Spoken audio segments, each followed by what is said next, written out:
It's the Mixed Martial Arts Hour with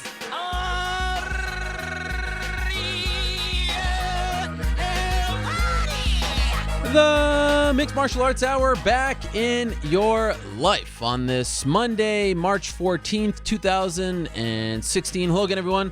I'm Ariel Helwani inside our New York City studio. It is cold. It is raining outside here in New York, so it is so very great to be in this studio talking some MMA with all of you. So everything has kind of calmed down since last week. UFC 196 trickling away. Of course, a lot to still digest from that event, and we have come to find out that it may have broken many records for the UFC digitally, pay-per-view, social media-wise, all that, and then some. And the narratives start to change as the event gets, further and further away in the rear-view mirror. Now it has been about the sort of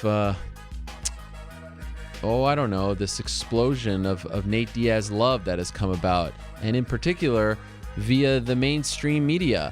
Nate Diaz showing up on Extra on Friday afternoon, and it's so cool to see how everyone's just so happy for the guy. Wow, Nate Diaz actually smiles when he's not preparing for a fight, when he's not cutting weight.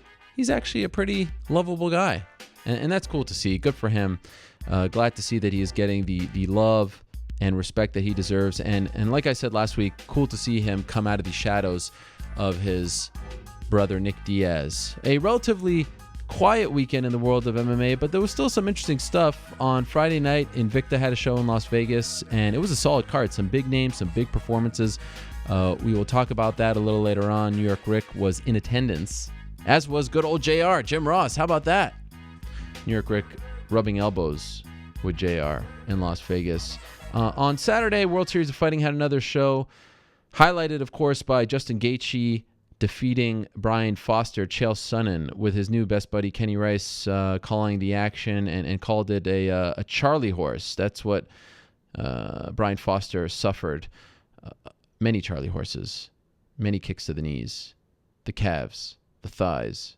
Great performance by Justin Gaethje, and begs the question, are there enough interesting fights in World Series of Fighting for the Gaethjes and Marlon Moraes of the world? Gaethje calling out Jason High, which I think is a perfect matchup for him. A very credible opponent, a very credible test, and the kind of test that he hasn't had as of late. So hopefully they book that one for World Series of Fighting. And Justin Gaethje and Rico Verhoeven winning in glory. That happened on Saturday afternoon.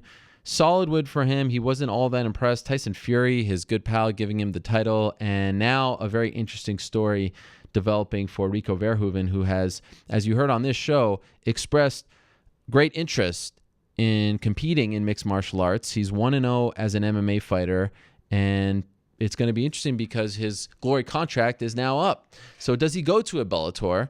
Does he sign a kickboxing/MMA deal with Viacom, and does he become that sort of star that Tyrone Spong was supposed to be before his hype got derailed? Is he, in fact, the real Bo Jackson of combat sports? Great look, great fighter, sometimes lacks that killer instinct, but a very interesting story to monitor if you're an MMA and kickboxing fan. That is Rico Verhoeven. So great lineup today. A lot to discuss, a lot of interesting people on the show, so let's get right to it. At around 3:10, we'll take your questions and comments. Hit us up using the hashtag #TheMMAHour, or leave us a question or comment in the comment section below. At 3:05, we've got our Y'all Must Have Forgot segment. And by the way, I got a t-shirt from a fan in Las Vegas. There it is. Y'all Must Have Forgot. Look at that. This is from Louis Lee J, the shirt MMA guy, at Louis Lee J on Twitter. He gave me this in Vegas. Y'all must have forgot. We could just put the t-shirt here for the entire show. Who needs to see my face? You even got the MMA hour on the back there. Beautiful. Love it. Thank you very much for that. Underrated thing about New York Rick, fantastic shirt folder. He is Abercrombie-esque. So anyhow, Y'all Must Have Forgot segment. That is one that is related to the card this weekend that has very much flown under the radar. I think we're still all sort of feeling the effects of 196 and coming down from that high. Brisbane this weekend for the UFC. Mark Hunt versus Frank Mir. And of course, we'll talk about that later on. Michael Bisping will join us at 2:45. Of course, coming off his big win over Anderson Silva, he has a busy weekend coming up as well. Talk to him about that. Rory MacDonald will stop by to talk about his fight against Wonderboy Thompson at 225. Gegard Mousasi, hopefully he brings the fire once again. Talk about his recent win and what's next for him.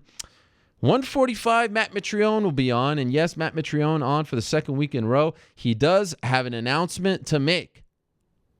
So get ready for that. 145. What will Matt Mitrione announce later on?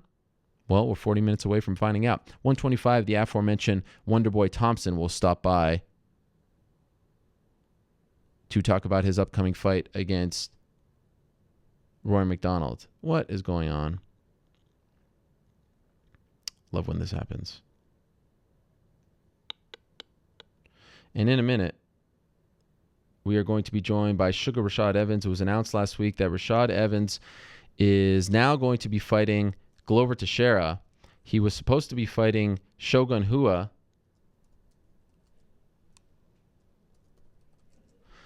at UFC on Fox in Tampa Bay, Florida. And this is now the second time that we were supposed to get a Rashad Evans versus Shogun Rua fight. Of course, they were supposed to fight at UFC 128. Many moons ago, if you recall, they were going to fight for the belt. And unfortunately, he got injured. Shogun stepped up to fight John Jones, and that led to a whole bunch of drama that I don't need to remind you about. So he was supposed to fight him at UFC on Fox, April 16th. Shogun injured. The timing is interesting. Not saying that he's not injured, but they are going to Curitiba in May, and Shogun, of course, from Curitiba. And I'm wondering if they're going to just put him on that card. So instead, Rashad Evans now faces Glover Teixeira on that Fox card, a very solid Fox card, headlined by Khabib Nurmagomedov versus Tony Ferguson. But Rashad has been making all kinds of news as of late, so I want to talk to him about the new opponent and that news. So let's get right to him. Rashad Evans, are you there? Yes. What's up, Ariel? How are you, Rashad? It's good to have you on the program again. Great to talk to you as always. How do you feel about the switch, going from Shogun to Glover Teixeira? It's definitely a tougher switch, honestly speaking. Glover is somebody who's been gaining momentum, putting together a few good wins and not just, just dominating different fashions, showing his ground game, showing the fact that, he can grind out some fights and, not typical Glover fashion as before when he was just knocking people out. So, he's showing that he's definitely went back, worked on his game, and he's gotten better. So it's definitely a tougher fight. Did you think twice? Did you have to, considering you feel that way, was there any hesitation on your part in accepting this fight, almost a month out? No, it was no hesitation. Honestly, I was excited for the challenge. Glover was the guy I was supposed to hurt before I hurt my knee again the second time. So it's a matchup that's been, supposed to happen for a while now, and it's an idea that I've been comfortable with. But, at the end of the day, Ariel, it's about going there and competing with the best guys. And, I didn't look, the best in my last performance, but I still feel like I'm one of the top contenders in the weight class, and I want to go out there and prove that. And going against a guy like Glover gives me that chance to go out there and show that, I'm still one of the tough guys out there. And I want to, fight for the belt before I finish my career. And fighting guys like Glover is the kind of fights that I need to have. So what about that last performance against Ryan Bader? What do you credit that performance to? Was it the layoff? Did you not feel yourself? Why do you think you look the way you look out there? I think it's a little bit of a layoff, but for the most part, I don't feel like I was ready to step into the cage as far as, having the trust in my knee that I need to have in it. I went out there and I was, hoping that I can go out there and return to my old movement, but movement was a problem for me. Finding my time was a problem for me, and that had to do with how I structured my training camp. My main goal in training camp was just to make it through camp, and I wasn't training with the team like I really needed to, and I was having a lot of individualized training, but it wasn't the kind of rounds that I need to get in. Like, in order to make sure that you're in fight shape, you got to fight. You got to grind. You got to be in there, making it ugly, getting it dirty, and not really too much worrying about if you're going to get hurt, for the most part in training. You hope that it doesn't happen. For the most part, you're not training with that on your mind first. And I was going to each training session trying not to get hurt. And, it was a little bit too pampered, and I can't have a training camp too pampered, because if I'm going to win, it's got to be gritty, it's got to be grinding, it's got to be ugly, and that only happens when I train that way. That is really interesting. So are you switching it up this time around? Yeah, I have switched it up at this time around. Henry Hooft has been really instrumental, and Greg Jones and Neil have been really good at putting together a camp that's going to make sure that I don't get hurt, but at the same time push me in areas where I need to be pushed and really help me get back to what I do. There's no secret about it. When I don't wrestle, I don't win. That's just the truth of the matter. When I don't wrestle, I don't win. So I need to get back to my wrestling. I need to start getting back to the things that make me who I am. There's so many things that you can learn as mixed martial artists, and being such a student of the game, it's tempting to want to put everything into your breadbasket. But at the end of the day, when you get away from what got you to where you are, then you lose a big piece of what makes you successful. And I think I just need to get back to what makes you successful. In hindsight, then, was Bader kind of the worst opponent to come back to because wrestling is his forte as well? I think he was a perfect opponent to come back to. I mean, he's top of the weight class. Yeah. And I think it was perfect because of what I learned from the whole situation. You know what I'm saying? I think the lesson that I learned in that whole fight, coming away, just realizing that, that's not how I want to compete. That's not. If I want to be at this level, I got to be able to blaze through opponents like this. And it was a big wake up call for me, and just thinking a mindset of like, how do you want to finish your career? How do you want to finish off? How do you want to go out and be remembered? And it's something that really stuck in my mind, and it hurt my feelings for me to go out there and to perform like that. And as a matter of fact, I still haven't watched the fight yet. Wow. It's just because it was just wasn't me. After I got out of the fight, I walked out of the cage and I felt like I didn't even fight, and I felt like that because it was just one of those fights. It was just probably ugly to watch, and it was even uglier to be in, and it just didn't give me a good feeling inside. So I had to do a lot of soul searching and just kind of think about what I really wanted while I was competing, not just to make a paycheck, but what did I really truly want when it comes to competing. Do you think you'll ever watch that fight again? I don't know. I don't know if I'll watch it. Wow. I think that just being in that experience was live enough for me, and feeling the mistakes that I was making along the way. I was definitely internalizing them as it was happening. So I don't know if it will serve a purpose besides just ruining my mentality for a day to watch it. But there's lessons to be learned in everything in life, and I'm very thankful for that lesson. I'm very thankful for the fact that I got the chance to go out there and to compete and to see, my knee is okay and it will stand up to a fight. Now that I know that my knee will stand up in a fight, now that I know I can go out and fight, I don't need to be so careful anymore. I don't need to, be so afraid to train how I train. I can go and push myself and know that my knee's not going to pop out. Did seeing what your Fox colleague Dominic Cruz did in January give you a little more confidence to see him come back and look like that and win the belt? You suffered a similar injury. Did that help? It did. It sure did. And I was so inspired by Dominic. Dominic is, he's such a great inspiration for me, just being able to come back how he did. And it was one of those things that made me believe in the fact that, I have been out. I have, had a long road when it comes to this injury. But at the end of the day, it's not the end of the road. Dominic Cruz came back and just showed what determination, focus, and being very meticulous about a good training schedule can do for you. And, I'm forever a student because of that, because I'm still trying to get there. So you're 36. How many more years do you want to do this for? I think about that. Everybody asks me that question. You're 36 years old, but I don't really feel 36. Huh. I don't really feel 36 at all. And I don't know how long I want to do it for. I definitely don't want to be those fighters who fight for too long and then, somebody has to have that awkward conversation, that retirement conversation that they don't want to hear. But I don't want that. But I want to be able to quit when I feel like I'm done, and ideally I like to quit after, I had a good performance in the cage.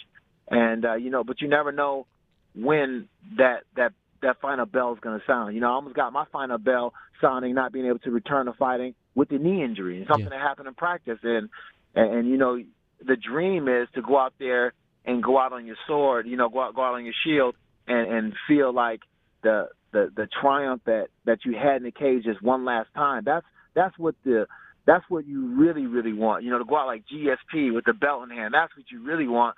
And I hope that's for me, you know, but I'm in search for that, and however long that takes me, I'll get that. But if my desire to pursue that goes further than anything else, then I'll be done. But is there a chance like you knock out Glover Teixeira on April 16th and then you say, okay, I'm good, or we're not quite at that point yet?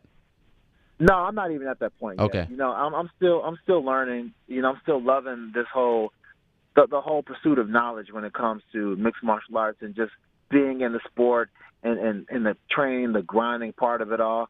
I'm just in love with all of that, you know, and right now I'm not ready to give that up. You know, maybe I'll say, you know, maybe 2-3 years I'll decide to give it up, but it all depends. You know, I definitely don't want to fight till I can't fight no more. I don't want to do that.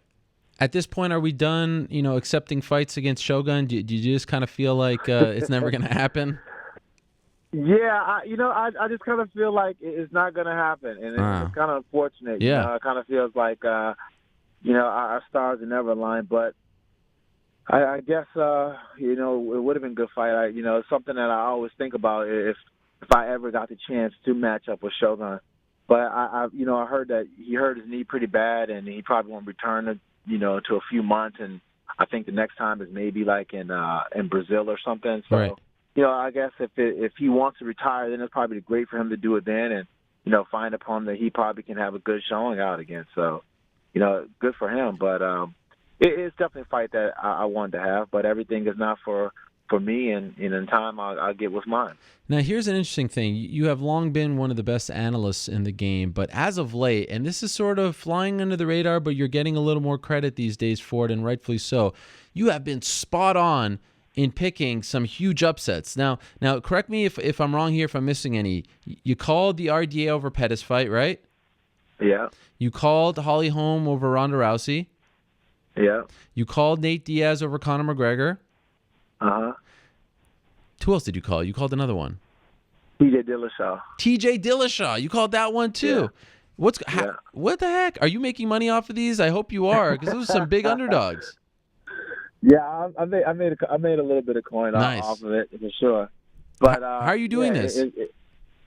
I don't know. You know, when I see some of these matchups, sometimes I start analyzing them and I start thinking them over and over again. And sometimes the favorite does something that kind of sways me to feel the other way. You know what I'm saying? There's something really, really subtle, but I see it. You know, and with McGregor, I felt like he was a lot different that last fight because he wasn't the same person. It seemed like he was kind of putting on a little bit too much just for the show. And I know the woes of putting on too much for the show, because at the end of the day, you're taking away from what makes you sharp in the cage.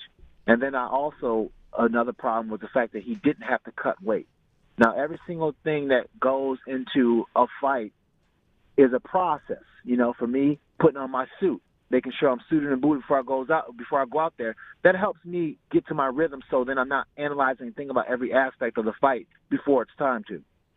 So for him not cutting weight, for him not having that on his mind, he then put other things on his plate that he wouldn't normally do because he would be cutting weight. So that became added stresses. And then if you just add the physical attributes to it, you have a guy in Conor McGregor who's dominating at his weight class because really he's tall and he has a cannon for his left hand, but he makes people make mistakes because he leads them to believe that he's a lot closer than he is, and then he pulls back, and then he catches them reaching, and he's able to catch them with counter strikes, or he makes them have a huge range to fulfill. So he'll have his hands on the line, he'll slip a lot of punches, and they can't catch him, but then they'll offer themselves up with one of his hard shots, leaving their chin out.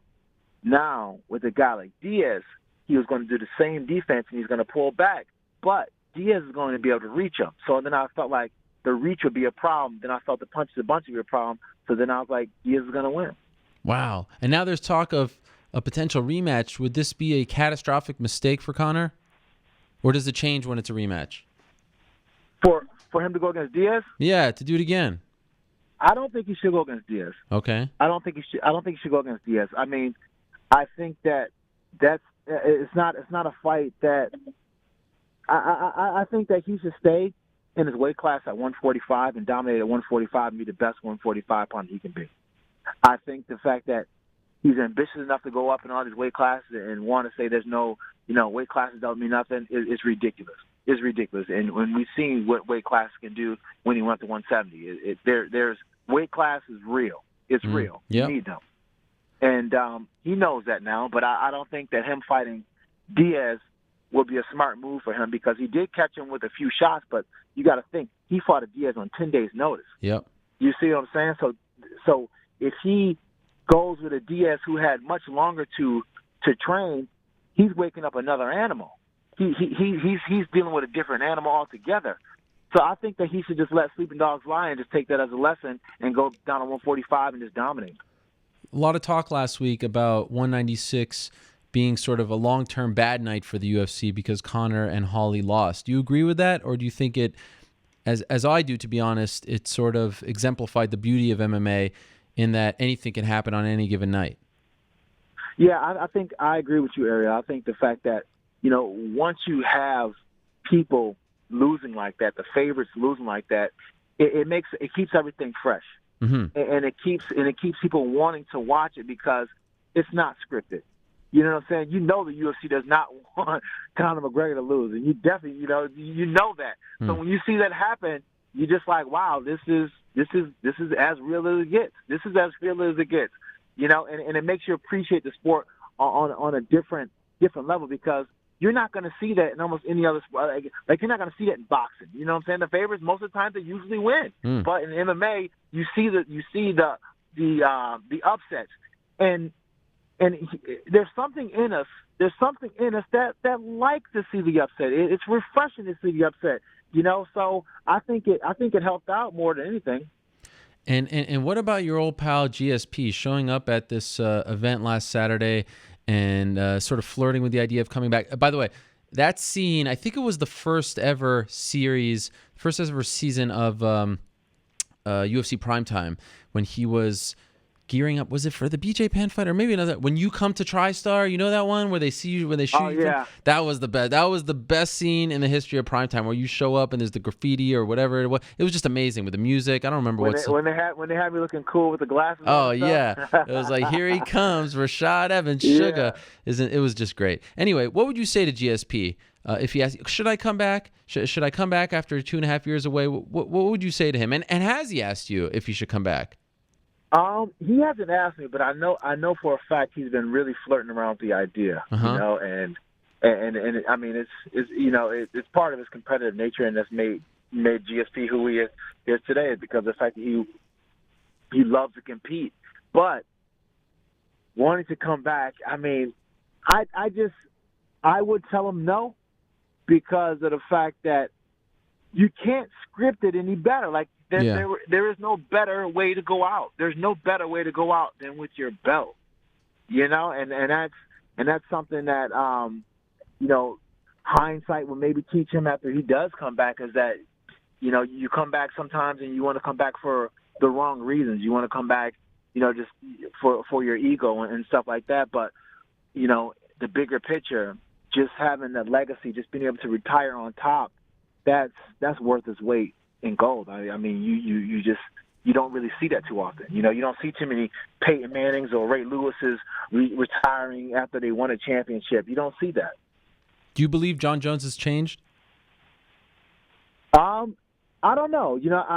I really don't know. I believe that there's definitely have to be some part of change. I'm saying there's no change in him at all.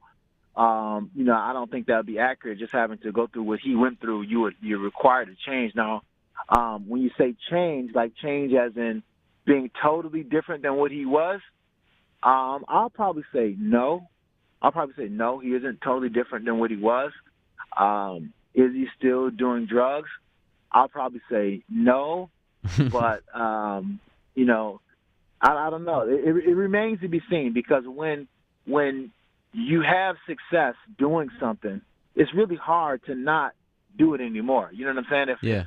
If I've been having success and I've been, blowing coke and I've been successful doing that, then it's hard for you to tell me that blowing coke is bad. You know what I'm saying? So, there would have to be some things that he internalized from that whole situation where he just doesn't want to repeat again. And, success is a monster in itself.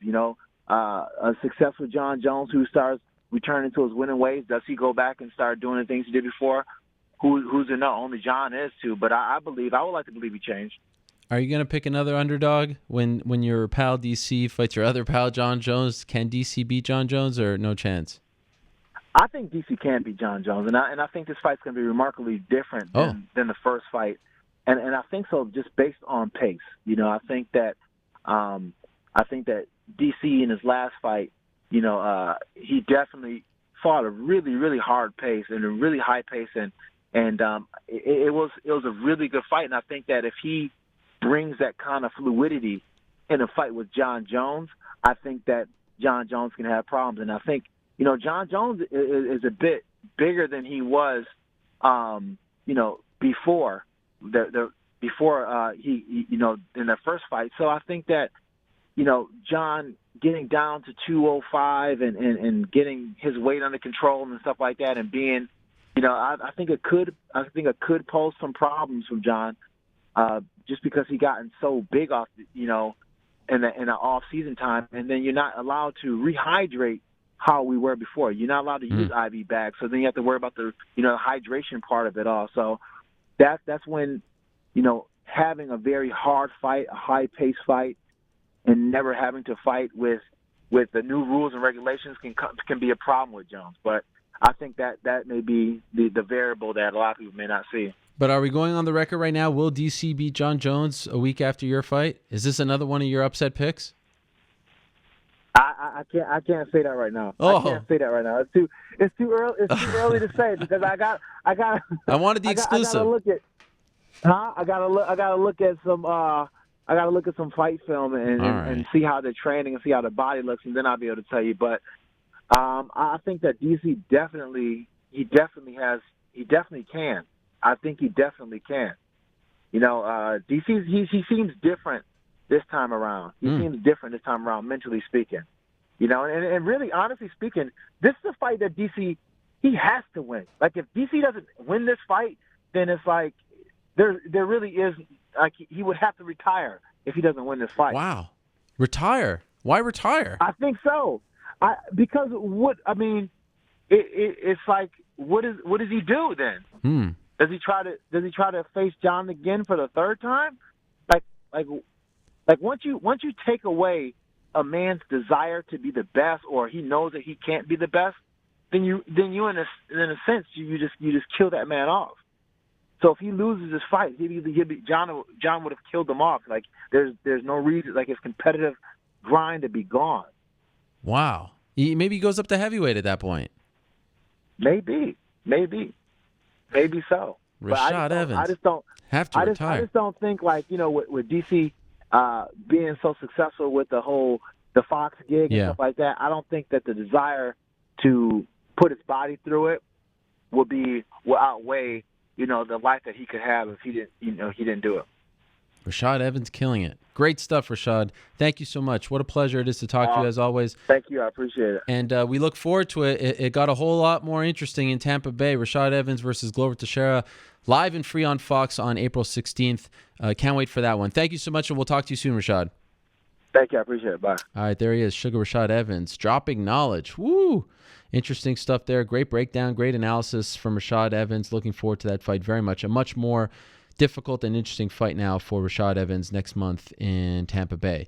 Recently, the UFC also announced a fantastic main event. I tweeted late last week that there are very, very, very few fights on the upcoming schedule that interest me more than Rory MacDonald versus Wonderboy Thompson. That's taking place June 18th in beautiful Ottawa, Ontario, Canada. How about that? The capital of the Great White North. And right now we're being joined by Wonderboy himself to talk about that fight and a whole lot more. Stephen, how are you? Doing great, my friend. How about yourself? I'm doing fantastic. What a fight this is, but I have to imagine deep down inside, you were a little disappointed when you got this offer, right? You wanted that title shot. Oh yeah, definitely. You know, after beating Johnny Hendricks, the number 2 ranked guy before, and former welterweight champion, and some even say that his last fight was controversial with with Robbie Lawler. I definitely wanted that fight. I know Rory MacDonald fought him last July. Actually, fought him the day before I fought Ellenberger, and ended up losing. And I figured they would give the new guy a shot. That's the fight I wanted and still want. But sometimes it doesn't go your way. So. When you guys were offered this fight, did you make one because Robbie still hasn't been offered or at least been booked for another title fight? Did you make one last pitch to essentially what you just said right here to get that title fight? Yeah, man. We were really wanting it. Me and my management company, my dad, my coach. That's what we were shooting for. But the UFC wasn't having it. I'm ranked number 2. There's one guy in front of me, the number 1 contender, which is Rory MacDonald, and that's why I'm in the game, to fight the best, and I want that spot, and Rory MacDonald it is. This kind of feels like it should be a title fight. Like, I almost feel like we're getting it a little too soon. I can see you guys at some point fighting for the belt, so why do it now? I have to admit, I'm a little surprised. I love the fight, and I can't wait to be there and watch it and cover it in person, but I am surprised that they went this route now. Yeah, man. Me too. I don't mean to belabor the point, but I feel like I need to talk it out with you here. Yeah, man. I mean, I don't know why. To be honest with you, I don't know what the UFC was thinking when they matched us up. I mean, everybody's saying, hey, you trained at TriStar. Actually, the last time I trained at TriStar was several years ago when George was still fighting, and I think it was before I was even fighting in MMA. Oh wow! Was the last time I was there. Yeah. But we always keep in touch, and George and Faraz, and they're good friends of mine, and so is Rory MacDonald. So I was kind of I was wanting the Robbie Lawler fight. Don't want to fight a friend, but I know it's business, and I actually talked to Rory before the press conference. We're cool with it, man, and we understand his business, but man, it is what it is, man, and you really can't do anything. What was that conversation with Rory like? What did you guys talk about? Oh, it was cool. I saw him at the press conference and went over there and say, hey, every time we see each other, we always talk, and been to a few after parties together and just kind of hanging out and being up there at TriStar, and being new to the game. He's helped me out a lot at the time with being a good wrestling coach. We never actually sparred, but wrestling partner. So it was really cool. It's like, hey man, it sucks that we got to do it, but he was like, it's business, and we'll be buds after, and we're just going to be friends that are going to punch each other in the face June 18th. So I was like, yeah, let's do it. Put on the show. In accepting this fight, did you say, okay, I'll take this damn fight, but, and I'm sure you didn't say the word damn because you're just so damn polite. I just used it twice in the same sentence. But did you say, okay, I'll take the fight, but then I can't be denied a title shot? Was that ever discussed? That wasn't discussed, but I understand. If they don't give it to me, then there's something wrong. You know what I mean? And that's for my obviously my management paradigm to really push for it, after the fight, and I'm going to be pushing it like crazy. I'm not the type of guy to really sit out and wait for anything, but I'm the number 1 contender. They have to give it to me. I wouldn't know why they wouldn't at that point. It was really interesting that week in Las Vegas prior to the Hendricks fight and then after the Hendricks fight, because it was sort of unlike you. You were saying, I want the title shot before and certainly after, and you're always so respectful and polite. And I was like, man, this guy, if he's saying it like this publicly, then you must really want it. Like deep down, that fire must be burning. Was it uncomfortable for you to have to stump for yourself like that? No, not really. I think I did it in a manner, a respectful manner. And yep. I just told the UFC and the fans what I want, and I don't think there's anything really wrong with that. Now, if I was out there, doing the Conor McGregor thing, then I think everybody would just be like, Stephen, you know what? Shut up, sit down. This is not you. We know you, man. You're not like this. Come on. Yeah. You're trying to, and yeah, man. That's what I wanted. I knew what was going to happen I didn't really know what to expect when I was stepping off in the octagon with Johnny Hendricks. I was thinking it was going to be, because he was a tough guy, a five in a round war, and oh man, I just felt comfortable out there, and I finished a guy who hasn't been finished in the octagon. And so I was like, heck yeah, man, give it to me. Let me do this. I mean, the number one contender already fought this or late last year for it. Give it to me, man. I know I can put on a good show, and I know I can beat Robbie Lawler. I know I can be the welterweight champion. Man, what a fight that was. I got to tell you, if you tell me like what was one of the most enjoyable fights to watch as an MMA fan, period, in all my years of watching the sport, that one is up there. It was just such a joy to watch that. It felt like you were fighting on a whole different level playing field, and you were this sort of video game character, and if you said, I want to do this now, you could do it. Was just unbelievable. And especially considering who Johnny Hendricks is and how much respect I have for him, and the fact that you were doing that to him was I mean, there are very few performances that can outmatch that performance just a month or so ago. Have you ever felt like that in all your years of competing? Forget about MMA. You had 50 or so kickboxing matches. You were a youngster doing all kinds of combat sports. Have you ever felt like in that kind of zone before? When I was up there, and I don't, I'm not trying to be disrespectful to Johnny Hendricks or anything. Yeah. That was just my night. But after, I was just like, man, that was easy. And I know I came late into the MMA game. I'm still learning. I know I am. I'm still evolving. I'm 33 years old, but I feel like I'm not even at my peak yet. And I know that I can give a lot more. And, man, yeah, just the whole camp was just great. The guys coming in to help me, working with Chris Weidman on to take my takedown defense from my wrestling coach, Thomas Lee, Matt Miller, Ryan Hall, all came in to help with me with my camp. And, man, just the confidence I had going in there was unbelievable. And to be honest, I did more drilling than I did sparring. We knew exactly what Johnny Hendricks was going to do. He wasn't the type of guy to really make any dramatic changes. I mean, if you've seen Johnny Hendricks fight, from the very beginning to the end, he's fought pretty much the exact same. Right side forward, throws a big left hand, gets you to the cage, try and take you down. And he's the type of guy to kind of stand there and duke it out with you. And so we did a lot of drilling, when he throws that big left bomb or that right hand. What are you going to do when he gets you to the cage? And we just drilled it over and over and over again. And there was no thinking out there. I just reacted to exactly what we worked on, and it was just money every time. As you mentioned, you're 33. You made your MMA debut around 6 years ago, and of course you had a great kickboxing career, but I'm wondering, do you kind of wish that you got into MMA a little sooner?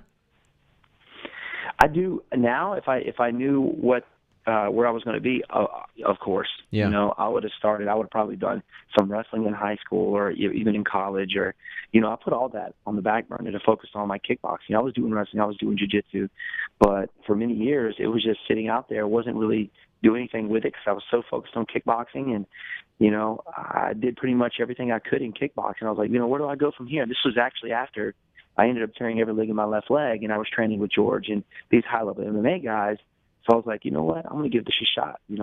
I'm learning a lot here, and I found myself actually modifying my kickboxing and learning the wrestling and jiu-jitsu just to be a better partner for George. He would bring me in for his camps, and I didn't want to just be a stand-up guy for him. So that's when I made the switch. They were kind of my inspiration to actually move on to MMA. And, when I first had my first MMA fight in 2010, I feel like I wasn't ready. And I feel like I wasn't ready when I got the call from the UFC. Like, I just didn't have the ground game in the wrestling. And, of course, after the Matt Brown fight, I knew exactly what I had to work on, and just been killing it ever since, just trying to work on that wrestling defense, my jiu-jitsu, and even getting better with my striking, even my weight cut. I mean, it was just on point this last fight. It was the best I've ever had. Does it feel like things have changed for you since that win over Hendricks? It got great ratings. It's funny that event kind of blew up because of the whole, heavyweight title fight injury. So they put it on live television, but you seem to have benefited greatly from it because a whole lot more people saw the fight. I recall seeing, Hope Solo tweeting you saying she's a huge fan of yours and all this stuff. Does it feel like your star is shining a little brighter now after that win? Are you noticing that? Yeah, I am, and it's definitely gotten a lot busier for me. I went, UFC had me going out to Asia, did an Asia tour there. Oh, wow. We went to the Philippines for 4 days, and we spent 2 days in South Korea. It was unbelievable. It was really cool to experience that and just the culture, and it was awesome. And then, and then right after I got back from that, we were headed to Vegas to announce the Rory MacDonald fight, and it just kind of, snowballs from there. And yeah, man, it's just a little bit busier, but I'm back in South Carolina getting mentally ready for my training camp and scheduling people coming in for camp. And obviously I'll be going up to train with Chris, but yeah, man, it's all been awesome. And, I think it's just going to get even crazier from here on out. Yeah. So I got to get used to it. No, I mean, the nickname, the way you fight, your style, everything. I mean, it could be. I feel like you have only really, and I don't mean to keep kissing your ass here, but the UFC has something special. Like there's a market that loves what Conor does and what Nate does, and there's a market. I feel like if I show my son who's 4 years old, look at this guy, he looks like a Power Ranger and he fights like a Power Ranger. There's a market there. Do you kind of look, because you were sitting at that press conference and there was a lot of crap talking going on, and you'll never do that. I feel like even if you're baited into that. In the back of your mind, you say, I'm going to do things a little differently. I'll be the clean-cut guy. I'll be the guy who can, talk to kids and things like that and take pride in that. Is that part of your thinking here?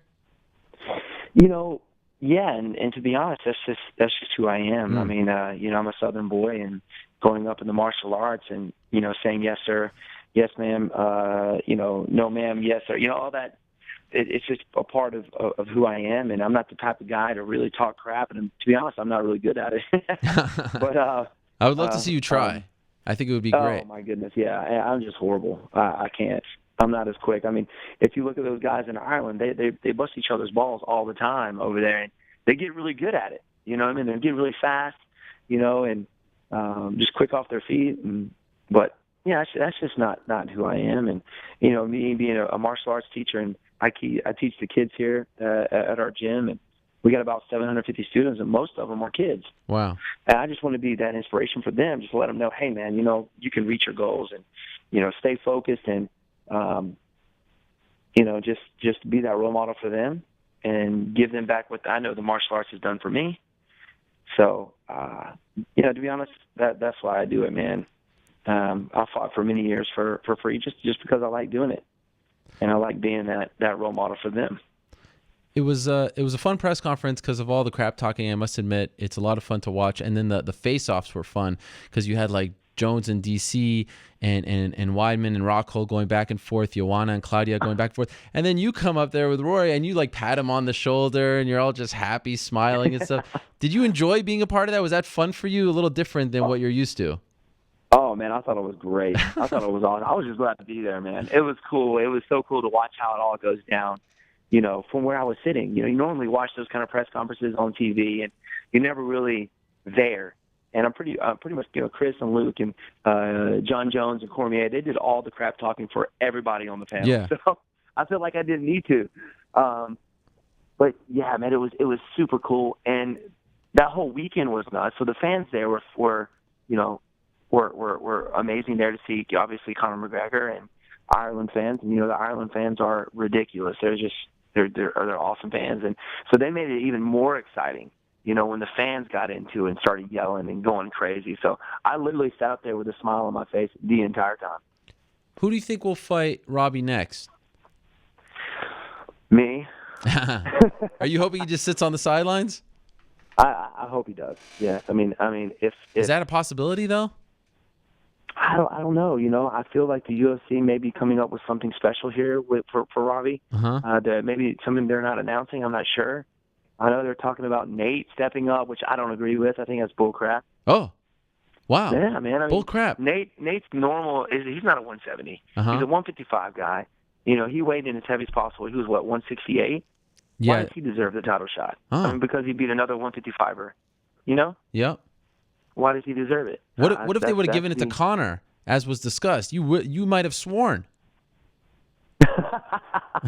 Yeah, I mean, after that fight, if they had given it to Conor, I would be pretty upset. And I think a lot of welterweights would be at that level would be upset that they gave it to somebody else. What about Woodley? Woodley, yeah, I don't know, man. I have no idea. I feel like I know he was promised a title fight and he's waiting. I feel like maybe the UFC is like, all right, you want to play that game? Then you might be sitting on the sidelines for a while if you want to play that, They said they have given him a few opponents, and I actually talked to him before the press conference, and he was like, yeah, man, don't know who they're going to give me next. Obviously I want the Lawler fight, so I don't think Woodley's going to be sitting on a whole lot longer. I think he's going to get out there and just maybe do another fight just to see where he's going to go. Just to stay out there. You know what I mean? Stay relevant. You got to. If you sit on the sidelines, people forget about you. Yep. So I feel like I think he's going to maybe step out there just the way he was talking. Not really sure who yet, but he's a fighter. I think he's going to do it. And I feel like if I sit on the sidelines, and that's what's going to happen. So I'm here to fight, and I'm here to wear that welterweight title around my waist, and hopefully it happens sooner in 2016. So I hope he doesn't wait on the sidelines, Robbie. I hope, actually I do. I hope he sits back and see what happens this next fight, and we go from there. Two last quick things regarding Rory. Do you feel after the damage he took in that fight last July against Robbie that he might not be the same fighter when you fight him in June? I don't know, man.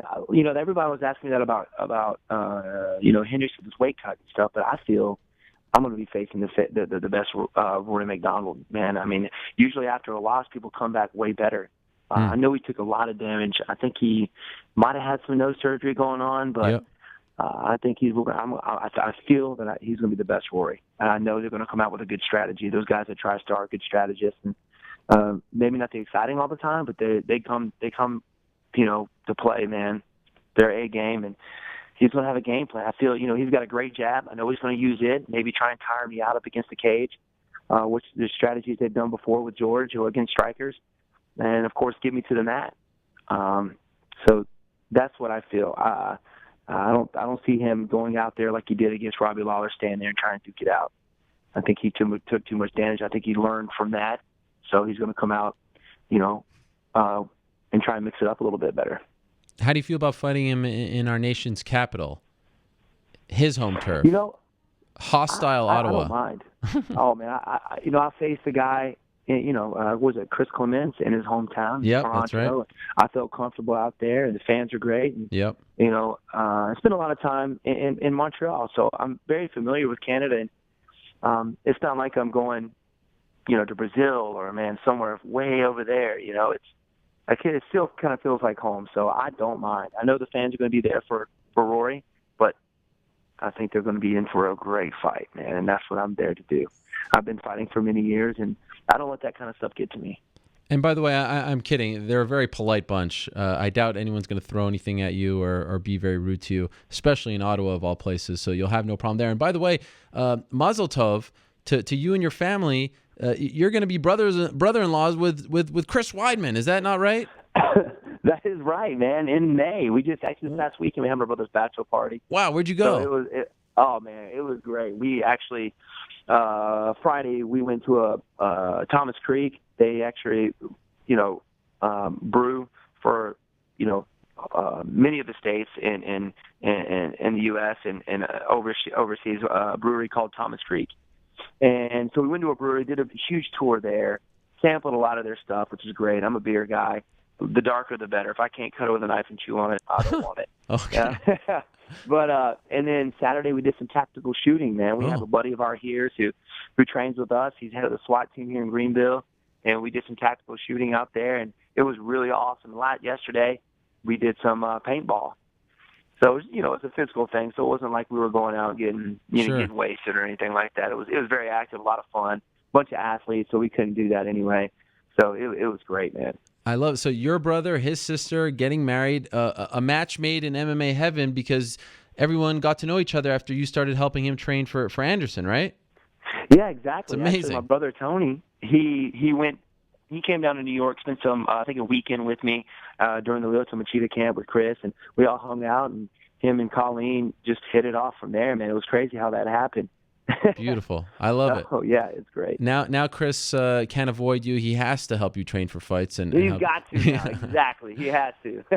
Well, what a pleasure it is to talk to you, and what a pleasure it is to see your rise in this sport. Again, can't say enough good things about that last performance. Selfishly, as a fan in the moment, love this Rory fight. I do feel like it should be for the belt. I know you agree, but it's going to be a lot of fun on June 18th. I am looking forward to it very much. Stephen, thank you for the time. Appreciate it on this Monday, and we'll talk to you soon. Yes, sir. Thank you very much. It's definitely a pleasure. All right, there he is, Stephen Wonderboy Thompson, stopping by, a man who makes a very strong case as far as the number one contender in the UFC's welterweight division is concerned. I wouldn't have hated it, certainly, if he got that title shot. But what a fight that Rory fight is. Wow, unbelievable. Great matchmaking there, although I maintain it should be for the belt. You need fights. And if you're going to Canada, you probably need Rory on it these days. So there you have it. Rory versus Wonderboy on June 18th. Okay, let us move along. Last week on this program, sitting right over here, we had Matt Mitrione, our old pal Meathead. And he was talking about his future. He was talking about a whole bunch of stuff, and it appeared as though all of you really enjoyed it. Y'all must have forgot Matt Mitrione used to be on this show on a weekly basis with his Mitrione Minute, and then Big Sexy ruined it for everyone. But anyway, he's back for his second straight week, and this time, Matt Mitrione has got some news. There he is. What up, baby? Matt Mitrione. How are you, sir? Good to see you as always. Everything good over there in Indianapolis? Dude, in West Lafayette, Indiana, yes, sir. Yes. But, dude, everything's great, brother. I've got no complaints. I'm a really happy man right now. Everything's good, brother. So was that insulting on my part, calling West Lafayette Indianapolis? Is that not all the same thing? I believe that we deserve our own reputation. Sure. You know, we're Purdue University. You know what I'm saying? I think we're doing all right. Fair enough. It's a typical New Yorker type of thing, just to lump them all together, right? You know, it's like the same thing for anybody from Illinois, that if you're not from Chicago, you're from down south. I mean, it's just how it is. We're used to it. Okay. We're the stepchild. Okay, so this is it. I just laid it out. You were on this show last week. You got a tremendous amount of response. Isn't it funny that people were like, "Oh, you guys are so good together"? I used to come on the show every week back in the day. They obviously forgot a lot of Johnny Come-Latelys. I for sure. I missed a minute. Actually, I was starting to write a minute for today. Please don't do that. Maybe it's I was like, you know what? May not be the best decision for right now. Yes. Okay, so the floor is yours. You were a free agent. You talked about the process last week, but now I understand you have some news. So the floor is yours. Matt Mitrione, what do you have to say? After a lovely free agency period, I decided I'm going to go to Bellator. I was really interested in the options that Bellator was offering, and I was really interested in the conversation that they were willing to have.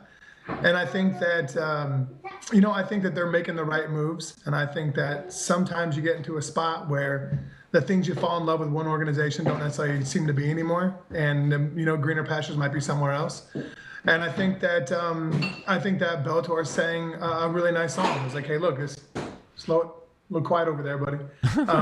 But I think that you can get into a spot where that you're looking for more opportunities, other avenues of professionalism, and I think that's what I got with Bellator. I'm really excited about it. So it's official. You have put pen to paper. You are officially a member of the Bellator roster. I am. Wow. I am officially a member of the Bellator roster. And as a matter of fact, I am actually going to send out my first highly aggressive tweet. Oh, God. To that mentioning Bellator, probably as we speak. I might as well send it right now. Okay. So what are you going to send? Because I saw one last night, and I thought it was quite funny, actually. And so I'm going to respond to it. I just couldn't. I wrote it last night. I was like, ooh, don't send it yet. What is it? Can you give me a preview?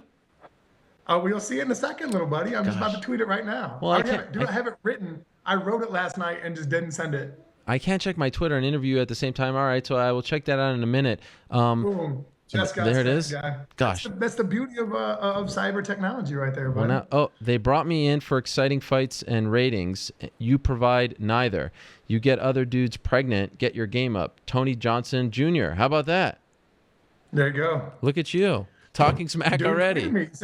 Tweeted me, said, "Hey, like I want to fight Mitrione." Like, stop, dude. If I ran out of sleeping pills, I'd go ahead and grab you. You're already talking smack before you even announce where you're going, or at least acknowledge it. You're talking smack to the guys there. I like it. Way to make a good first impression. That's how it works, buddy. So last week you said you got a really good offer. You were waiting for the UFC to provide some kind of counteroffer. Did they even provide one? No, they didn't, which, I'm really happy about. And I'll tell you, there's a set of parameters here that I was, like I said, man, I have no axe to grind with the UFC at all. I don't think that some of the options I don't think some of the things that happened, especially with like the sponsor and everything else, were handled as well as they should have been. And I voiced that opinion directly to Lorenzo, and I told Lorenzo my thoughts on it and how to make it better. And it just, wasn't the conversation that I was hoping it would go. But I don't think that had a reason in them not offering me something else. I think that they know I have a value. But I think that so one of the things when I was in New York last week, the reason why I was out there, and let me say this also as a precursor to this, is that my audition had absolutely nothing at all with me going to Bellator. Nothing whatsoever. It was completely side. It was brought to me by an outside company that had absolutely no idea I was even in talks with Bellator. Huh. So I'm in talks with Bellator, and they're going pretty well. And then I get a phone call from, remember our good friend, you were just talking about Ottawa, my good friend Jesse Palmer, yes. who I used to play with the Giants on. I've been to Ottawa, on his golf outing and everything else. For those of you guys that don't know, Jesse Palmer was on The Bachelor. He was a quarterback for the New York Giants for a handful of years. He's now on College Football Game Day, some other stuff. Jesse's a friend of mine. I told him I was interested in some form of talking head career when I got done fighting. He put me in touch with his guy named Reed Bergman, who owns Playbook Inc., who was affiliated with Scott Boras for a long time and a handful of other massive contracts and work. So Reed split off, started his own company called Playbook Inc. One of those days, shortly after I started talking to Bellator, his VP of client development named Kristen emailed me and was like, hey, we have an opportunity that just came up. I think it might be a good opportunity for you. So then they threw my name around. I got asked to come in for an audition, and that's the reason why I was out in New York. So it's just not something that Bellator offered me to help sweeten the pie up. But I ended up landing. I do now officially have that job for Bellator, announcing for Bellator Kickboxing. What? For the commentary position. Yeah. Wow, congrats. Thank you very much. I'm very happy about that. And that's something I've been wanting to do forever. That's amazing. So you're going to be, show April 16th in Italy, you're going to be doing that? Yes, sir. Okay. Yes, sir, I will. Well, who's play-by-play? So I'm not sure who's going to do play-by-play yet. Okay. But I know they brought in, I think, 7 other dudes for auditions for color commentary, and I won that spot out of the auditions. Look at you. I know, I'm fancy. But see, if the UFC had matched my offer, then I would not, and if I chose to stay with the UFC, I would obviously not have had the job with Bellator. Right. And this is something that I wanted to do all my life. So the fact that Bellator is owned by Viacom and can do something like this, even though they're totally separate entities, is massive. And that's something I've been waiting for. And with my contract, Bellator, like I signed a multi-fight deal, and every fight is guaranteed 6 figures. I can't argue that. Have you ever had a deal like that before in the UFC? No, I have not. Wow. I'm making more than double than what the UFC offered me for show and win. So that's a great spot to be in. I'm extremely happy. And like I said, man, it was the conversation as far as how everything went was spectacular, man. Like, and they were honest, they were very upfront. And they know that I tell the UFC all the time that I'm down to fight whenever. I'm DTF, baby. DTF. Yes. And I'm always like a short notice fight. I'm like, look, I'll fly across the world and fight Ben Rothwell again on 11 days notice. Like, cool, let me do that. And that was one of the conversations I had with Mike Hogan was, look, dude, I want to stay as active as possible and get in and grind. And so I'll be fighting very, very soon. Don't exactly know the date yet, but they know that I am actively looking to get in there and get working and start earning my keep. Have they talked to you about any opponents, any cards, things like that? Has that been discussed yet? Nothing yet. I think that they're still trying to find out my place and who wants to fight and get down. But I think that any type of notice, I'm always down to go hard. So it's a great spot. Had some stuff in my life, recently that was a little bit stressful, a little bit anxiety ridden. Oh. And it seems like everything else is really starting to take off and be great. Is there a chance you get an immediate title shot? Because let's be honest, that division could use a bit of a shakeup. I guess there probably is. I don't know who they would want to offer. I've done my homework. I know that Vitaly Minakov is their title holder. Yep. But from what I understand, he kind of has a preference to fight in Russia. Yeah. And I think that there's some kind of issues going on with how they do whatever. Or how he's handling his Bellator contract or what they're trying to do or something. I don't know. But and that's just from reading Wikipedia on him. But as far as I'm concerned, I mean, if that's the offer that's got to be made, let's go hard, man. I'm only trying to get my name in the paper and get paid. That's it. So this is interesting because, everyone okay over there? There's my text messages coming through. Jeez. This is interesting because all you knew as far as MMA is concerned was the UFC. Came on to the Ultimate Fighter. That's people asking for interviews right now. Look at you. You're hit, buddy. You're hit. What do you mean, asking for interviews while you're doing an interview? I mean, how disrespectful is that? For God's sakes. I don't know. These MMA guys. All you knew was the UFC. You were on the Ultimate Fighter, the highest rated season. You come in, especially as essentially as a rookie, and you have a nice run in the UFC, but it ends on a sour note for you, as we discussed last week with the eye poke and Travis Brown, all that stuff. Was there any part of you that was like, man, I don't want to go out like this. I don't want my UFC run to end like this? Or was the offer just too good? And at this point, I mean, you got to make money. You have a family, all that stuff. You don't really care about that. No, I definitely, like I told you last week, I've got unfinished business, and like now I have personal feelings against Travis, and that's the fight that I wanted to get down, and it's unfortunate, and I'm sure we'll cross paths sooner or later, and maybe a Khabib Nate Diaz thing where we're scrapping in a parking lot somewhere. You never know, but hopefully not. Yes. But I only fight when I get paid for it, but it doesn't look like he and I will have a chance to match up again. But I just think that. I definitely have a sour taste in my mouth. Wow. So here we are in Bellator. That's amazing. How many fights on the contract? Can you tell us that? Yeah, it's a 4-fight deal. Do you think that this is it for you? Do you feel like you're only going to fight for 4 fights, or are you planning on sticking around for a while? Dude, I'm maybe 37, but I'm young and spry for all the mileage on my tread, So as long as somebody wants me to go hard and it's still a reputable organization where the checks don't bounce, whether that be for Bellator or the UFC or for Ryzen and I fight Fedor. I mean, it doesn't really matter to me. I enjoy what I do, and the moment I don't enjoy it anymore is the moment I'll get out. What about? Like I said, my stipulations were I need to get paid what I'm worth, and I think that with some clauses in the contract and with the money I'm guaranteed in, we're definitely having a conversation there. What would have happened if Bellator wasn't as aggressive as they have been as far as free agents are concerned? UFC offered you what they offered. Would you have just re-signed with UFC, or was there a chance that you would have walked away from the sport? With what the UFC offered me? Yeah, if there was only really one option out there for you. I would have I would have countered with. Excuse me. I would have countered with a couple of incentive-laden contracts or performance-laden contracts. Yeah. And if they would have said no, then I would have walked away. Interesting. And your old friend Kimbo is there, of course, in Bellator. Although some bad news for him as of late. And they're sort of living a double life with fights like that. And then you have guys like you now and Benson Henderson, Darren Caldwell looking so good. They've got some legitimate great fighters. Are you hoping that these new signings and whatnot will get Bellator away from those kind of freaky fights, or do you think that there is a place for that as well? Man, that's what's great about that is that even though I'm getting paid more, it's still way above my pay grade. I don't need to worry about it. Very well said. Well said. All I got to worry about is bumping my gums and backing it up when I come out there and throw hands. That's all. That's all I know how to do, brother. Maybe give an opinion or two every once in a while, but that's about it. So do you have a dream scenario for your debut? A dream fight? Yeah, man, I would love to be able to fight on the card that Benson's fighting on. I think that'd be awesome. I think that'd be great. I'd love to do it. I don't know who's available in the heavyweight division right now, but I think it'd be a great time. I think that there's, I think that it's a whole new world, man. Yeah. I don't know how Bellator works up behind the scenes. I haven't seen anything that they do as far as behind the scenes stuff.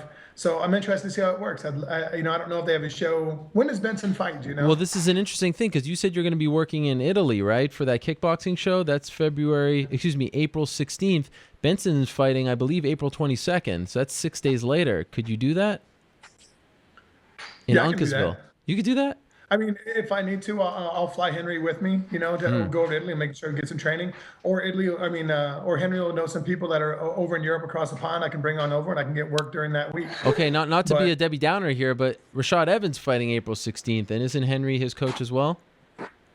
Henry is his coach, so I guess that means that there's somebody else. I'll call whoever Henry says, hey, look, this is the guy you want to work with. Yeah. If Daniel Guita's over there working, I'll call up Daniel Guita and see if I can learn something from him and get some time in. How comfortable do you feel calling and analyzing kickboxing fights?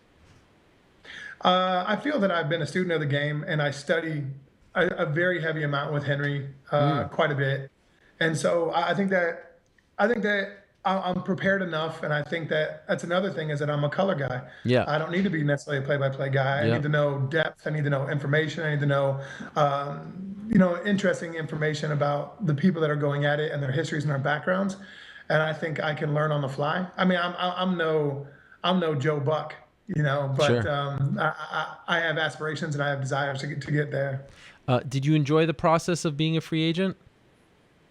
I did. I thought it was really interesting to have an ability or the opportunity to monetize your worth as far as like performance. That's a really interesting perspective, and like it's very humbling because you have to look at who's doing what, how they're doing it, what they get paid, what your results versus their results are, and it's a very mathematical process. It's like, okay, look, this is here and this makes more sense and this is how I feel I want, but this is more than what I'm worth here, or I'm worth more than this. I know that for sure, and this is the way I know that. So it's an interesting situation, and I enjoyed it. I enjoyed it mostly because it was a means to an end, and it was a brand new start, and that's what I'm excited about. Are you also excited about the fact that you can now get sponsors, your own sponsors? Dude, Is that a game changer? Massive role. Yeah. Massive role, man. Yeah, like the fact that I'm on, and that's another thing too. You got to remember, it's very difficult now to monetize the name that we built for ourselves in the UFC. So it's very difficult to do that, right? So that's one thing. So if you're Cowboy or if you're Ronda or if you're Connor, that there's one thing. Even Misha now, right? So like, and Misha and Cowboy are money. They're incredible characters. It was difficult to do that, and especially if you have a small mom and pop shop that wants to throw you 5, 6, 7 grand. Well, they're not going to get their money out of it most of the time because they're not going to take out a print ad or something else. So now we can go start from square one. I can go back to to Wingstop, who sponsored me forever. I can go back to Rat Protein. I can go back to a handful of other places that have been very involved in my life. DNR Market, even though it's a small mom and pop shop for like barbecue.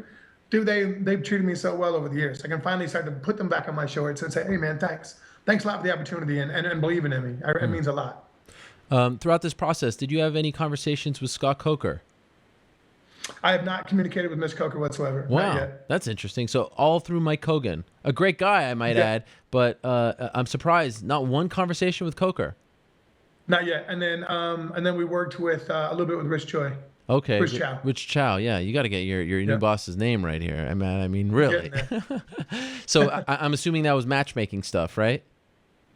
No. It was just straight contract stuff right now. Negotiations, contracts, moving forward. I have not had a matchmaking conversation yet. Okay. Anything I feel compelled to ask? Anything change as far as the grievance in Massachusetts is concerned, or it's still early April, business as usual since last week? Same thing. Still business as usual. They couldn't get the link to work and the download to work, so they emailed off or they mailed off a physical copy of the DVD so they can take a peek at it. But there's been no change at all. How would you describe your mood right now? Just everything. I mean, this is a big deal. You sign this new contract, new chapter in your life, new challenges, new organization. I mean, how do you feel on this Monday? It's now off your chest. You're free to talk to the world about it. What's it like? Put us in your shoes right here. It's just a great feeling. It's a feeling that it's a great feeling to know you're wanted. It's a great feeling to know there's a rival organization that's willing to pay you, what you're worth or close to what you're worth, or even more than what you're worth, because they're building something here and they know that you're a key element in what you're doing. So it's a great feeling of validation for sure. But I think more than even the validation aspect, it's a feeling that no matter what you do now, if you're a fighter, you're a man with options. That's the best part about it. And in the NFL, it's common knowledge in the locker rooms that the most dangerous person in the world is a man with options. So you start treating somebody wrong, I'm about to start looking around. Same thing in a relationship, right? Like things go haywire, things don't work out the way you want them to, whatever else. Somebody starts, snapping or tripping about way too much and make things miserable. You better slow it down, otherwise I'm going to go to the neighborhood bar and pick up Sally, and that's the way that things kind of work. And that's kind of a backwards interpretation of what happened. Yes. By the way, I see your finger over there, and it's freaking me out again. It's just A little like bit. flapping Sneaks in out, my makes face. cameos every once in Oh a while. gosh. I Hey, if you remember. would have heard the stories about this thing in college, I don't you want would to. not believe it. No, thank you. I remember I was on a radio show the night before UFC 137, the night before you fought Czech Congo in Las Vegas. And I said, I'm going to go out, and I haven't done this since. I'm going to go out on a limb and tell you that in 1 year's time, a year from now, Matt Mitrione will be the UFC heavyweight champion. Czech Congo derailed those plans. And I think I told you this. You were supposed to give me a shout out after that win. Remember MMA Hour? That was our big break, but it never happened. I want to see that Congo fight again. I don't care how bad it was the first time. I want to see that rematch. That's the fight I want to see in your debut in Bellator. What do you think of that? You know, I'll tell you what, I appreciate that. It's interesting because all they want to do is fight. You see, all he wants to do is pick up a paycheck, and it doesn't seem like there's a real interest in getting down and earning his money anymore. And I tweeted, old boy, I was brought here for exciting fights and ratings. So if you want to get down, go hard, whether it's grappling or whatever else, awesome. Don't wall install me. Good luck doing it, first of all. But don't try to get me pregnant. If you're gonna get down, let's get down. Let's go hard. Let's earn our money. Let's give the fans a show. Let's make Bellator realize the reason why they're paying me what they're paying me. Let's go get this thing done. Congratulations, my friend. Very happy for you. Thank you for coming on this show and doing this. And I look forward to now watching you make a run at the Bellator Gold. And I think, to be fair, it was probably good to hold off on the minute for this particular interview. But this is great. Thank you so much, Matt. Very happy for you and your family. And again, thank you for coming on the show and announcing it. Hey, thanks a lot, man. Thanks for having me on, and thanks for always giving me a platform. Appreciate it. Much love. There he is, Matt Mitrione, the newest member of the Bellator heavyweight roster, coming on this program and announcing that he has signed a 4-fight deal with Bellator MMA. Congratulations to our old pal, Matt Mitrione. Okay, let us move along. We were just in London a few weeks ago, and of course, the big news on that night, Michael Bisping finally getting over the hump and defeating Anderson Silva. We'll talk to him in a little bit, but I got to tell you, the aftermath was very interesting because my post-fight interview with Gegard Mousasi got a lot of people thinking and talking, and took away a lot of that attention that Bisping had for a minute, because we saw a different kind of Gegard, a fired-up Gegard, taking no crap from nobody Gegard. And I needed some more. I needed to talk to that man again. So he is joining us right now on the phone. Gegard Mousasi, how are you, my friend? I'm good, Ariel. How about you? I'm doing great. Thank you very much for joining us. I understand you had a nice little weekend skiing. Is that accurate? Yes, I'm here. I will leave tomorrow. Oh, where are you? I'm in Germany. Oh, look at you. Did you drive one of your fancy cars over there that you have? Your, I don't know what it is. No, I don't have a fancy car, but it's my normal car. All right. Again, I told you, just pretend like you have the fancy cars. No one has to know. Yeah, but they don't pay me that well. Okay, fair enough. What about the reaction that you got to that post-fight interview and all the things that you were saying? That was pretty amazing, right? I think people really responded well to this fired-up Gegard Mousasi. Were you surprised? Well, I don't know if they reacted positive, because there were also people said that I'm a bad loser, I think. So it doesn't matter. Even if I speak my mind, if I tell the truth, there are people that gonna be negative about it. So I don't know. Maybe it doesn't matter what you say. People are gonna complain anyway. Yeah, that's fair. But I think for the most part, people were like, wow, it's finally good to see Gegard come out of his shell, speak his mind, and see you a little fired up. Was there a specific reason for that? I mean, like, you talked about the Machida fight that was several years ago, and you brought it up out of nowhere. You just say, like, enough's enough? Yeah, I was frustrated, but, I tell the truth. I don't know if people are going to like it or not, but that was the truth, what can I say, but it is what it is. I hope I will get my rematch one day. Did you feel throughout your career, for whatever reason, you were sort of biting your tongue and hesitant to tell the truth, and now you just kind of don't care anymore? Well, yeah, obviously it does. The quiet guys don't get, I think people talk more about what happened after the fight than they were talking more about the fight. that I won. Yeah. They were more talking about the press conference or about the interview that I gave than my actually fight. So it shows that people like drama. I don't know. People like crap. So it doesn't matter. I think even if you have a big mouth and you perform so, it is what it is. People are gonna notice you more. Even if it doesn't matter. Nice guys come last. Let's say like that. So in a way, does that still bother you, even though you may have gotten a good reaction? The fact that more people were talking about the press conference and the interviews rather than the actual win over Toss Ladies, is that annoying to you? Well, obviously, because I was number 9. I lost that fight. I won that fight. I'm still number 9. Really? Yeah. It Wow. didn't change anything. I'm like, I don't know. You probably have to talk your way up. It is what it is. I'm just looking for the fights that's gonna make sense. The Machida fight happened around 2 years ago, a little over 2 years ago. Yet I've never heard you talk about it like that. Why did you decide to do it now, 2 years later? Let's say even with the Machida fight, the problem was I took the fight in Brazil, coming off injuries, not being able to train or fight for a long time is not going to make you a better fighter. So I think that was one of those things that cost me the fight. But also him being greased up. I remember one time I had his back. He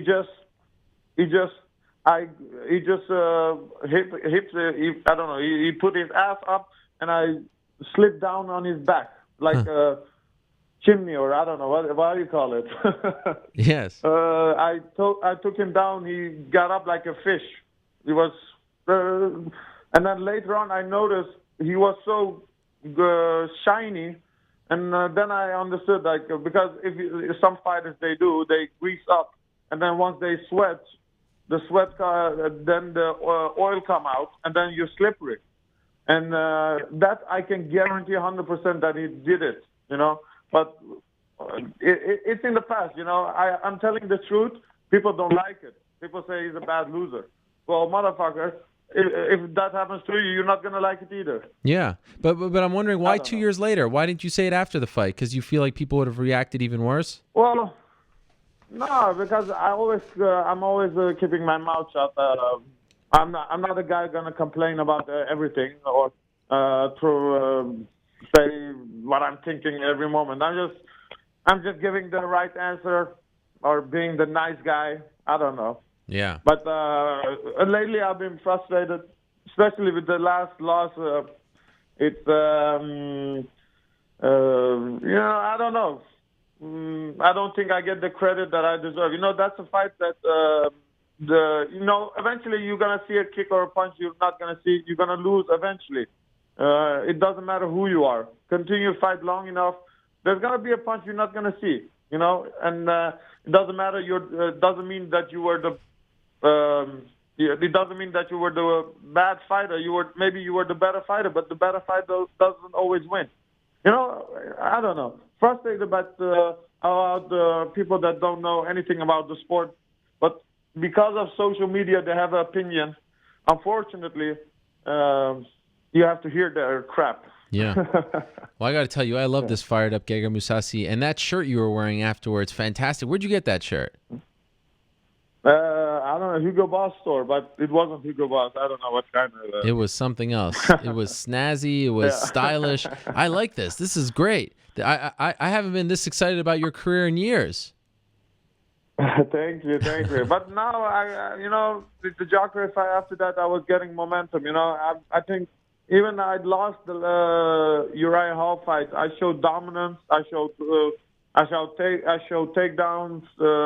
Takedown defense, I ground a pound. I have showed everything. I don't think people can say I'm not well-rounded or I cannot beat anybody. On a good day, I can beat anybody. It's simple as that.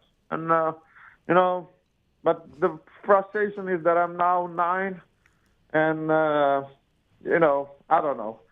I don't know which fight's gonna get me up closer to a title shot, but I think Anderson or Michael Bisping, those are the fights that make sense. So last week, via your manager Nima, you put out a statement that that's the fight that you want: Anderson Silva, 199 or 200. This was around Wednesday or so when this came out. How are you feeling? Do you feel like you have a shot at getting him?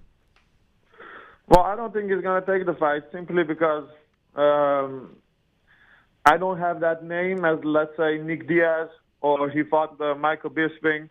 It's more about popularity contest. You know, with me, he has more to lose than to gain. So I think in his career, they're looking for fights that make sense for Anderson. And it's not to show that he's the best or he's still one of the best. It's just, of course, they're going to look for the fight that makes sense for them, you know. So I don't think they're going to give me the fight. But, you know, Nick Diaz is also good if he fights still middleweight. I don't know.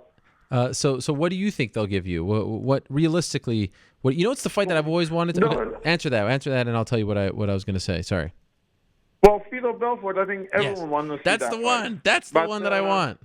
Yeah, but you know, I think he doesn't want. Like I said, nothing to gain if he fights me. Come on. Let's say if he's fighting Jacare. If he wins, he can get another title shot. So, you know, he takes fights that's good for him, let's say, you know. Of course, everyone's going to do that, so I can't blame him. But, you know, obviously everyone is tied up now. Only Michael Bisping matters that, or Anderson Silva, that I think fans is a matchup that people want to see, and it's a good fight for me. Let's say, style-wise, also for what's going to do for my career. Has there been any talks of you fighting in Rotterdam, because that's close to home for you? Well, I asked for that, but they said the card is full, and they have the co-main event and the main event, so I won't have a place for that. They won't have a place for me to fight there. Was that disappointing? Did you want to fight on that card? Yeah, obviously, because now I'm getting fat and I'm getting lazy. Obviously, it would have been good for me if I could fight and take a rest, 1 week rest, start slowly, and then I wouldn't have to lose weight again. And now I'm getting chubby. Oh, I don't know. How are you getting chubby? Yeah, it would be good to be active. What are you eating that's getting you so chubby? Well, I start with hamburgers and French fries now, even like, especially in Germany, because I'm in a ski area. Oh. They give me crap. And so, yeah, nothing healthy, let's say. It sounds like you're having a great time, though. You seem very happy about it. Yeah, it is good. It's good not to be fighting. But obviously our goal is something else. Sure. And, you'd rather be fighting. My goal is one day if I fight for the title, whoever it is, I'm going to win it. That I know for sure. But, you know, a lot of speed bumps in my career, let's say. But, yeah, you see how it goes. We haven't lost the hope. If you don't fight for the title, when it's all said and done, you've had such a great career, and you're still young, you're only 30 years old, will your career feel unfulfilled? Will you feel disappointed? Will you feel like you didn't live up to your promise, your expectations? I don't know. You know, the UFC title is like a carrot, like a horse is running behind a carrot. Mm-hmm. Simple as that. It's a race towards the title all the time. Yeah, I don't know. No, you know, if I achieve it, it's an accomplishment for me, my team. You know, it's not even I will be the only Dutch fighter to win the title. So, you know, it's an accomplishment that I want to achieve, you know. Yeah, it is what it is. I don't know. Everyone wants to get the title. By the way, how did you celebrate in London, the big victory? Did you do anything fun? Yeah, I got drunk. Where? Where? Where'd you go? Well, we stayed at the hotel, but we were with a couple. We were with a few people, so we had a good time. It was fun. You enjoyed it? Yeah. It was nice. And who are you skiing with right now? You have a big posse with you, a big group of people? No. I'm with 3 friends. and I have a good time now. So. Are you a good skier? Well, it's my third time now, so I'm learning. I'm now good. I can go now. Yeah. But as a pro fighter with a lot on the line, is it smart to be skiing? I mean, I feel like sometimes you get into these crazy accidents. Is it worth it? Well, now I know it's not that difficult anymore, and I don't take unnecessary risks. So the chances are very slim. If you go high speeds, of course something can happen. But sure, I don't think I don't take big chances. So, are we going to see the evolution of this fired up Gegard? Maybe next time you show up with sunglasses and a suit, and maybe like with a girl on your arm, and you say "F you" to the media. I don't want to talk to you and stuff like that. Like, is this only the beginning of this new Gegard? No, I mean that's not me. Oh, okay. But I'm gonna say what I'm gonna think, and like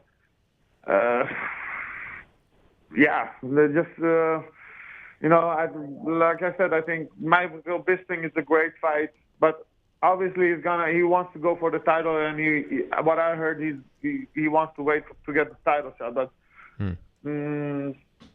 don't know. The MMA fight is getting old, I don't know who's the next generation in the middleweight. I haven't seen anybody new. All the guys that are high up in the rankings are 38, almost 40. How long can they go? Eventually, I will get my shot. It's a matter of time. But it is you want to get it there as soon as possible. Let's say. Do you watch Luke Rockhold? And if so, how do you feel like you match up against him? Like when you watch him, do you say like, "Oh, I see this opening here. I would do this." Do you watch him like that? Yeah, definitely. I think Luke Rockhold he's one of the best. I see how he got the submission win over Michael Bisping, and his kicks. He does things great. What he doesn't have is wrestling. I never see him shoot. He doesn't go for takedowns, and so with him, if I look at how I would fight him, I'm not gonna fight him like let's say, let's take him down, ground and pound, or let's make points on the stand-up. With him, I feel like if I go, I will go 100% to knock him out as quickly as possible and just go for it. I'm going to risk it all. Then it's going to be 50-50. That's how I feel if I fight him. I'm going to go all out. And he's a tall guy, so he's not going to able to take me down or shoot on me.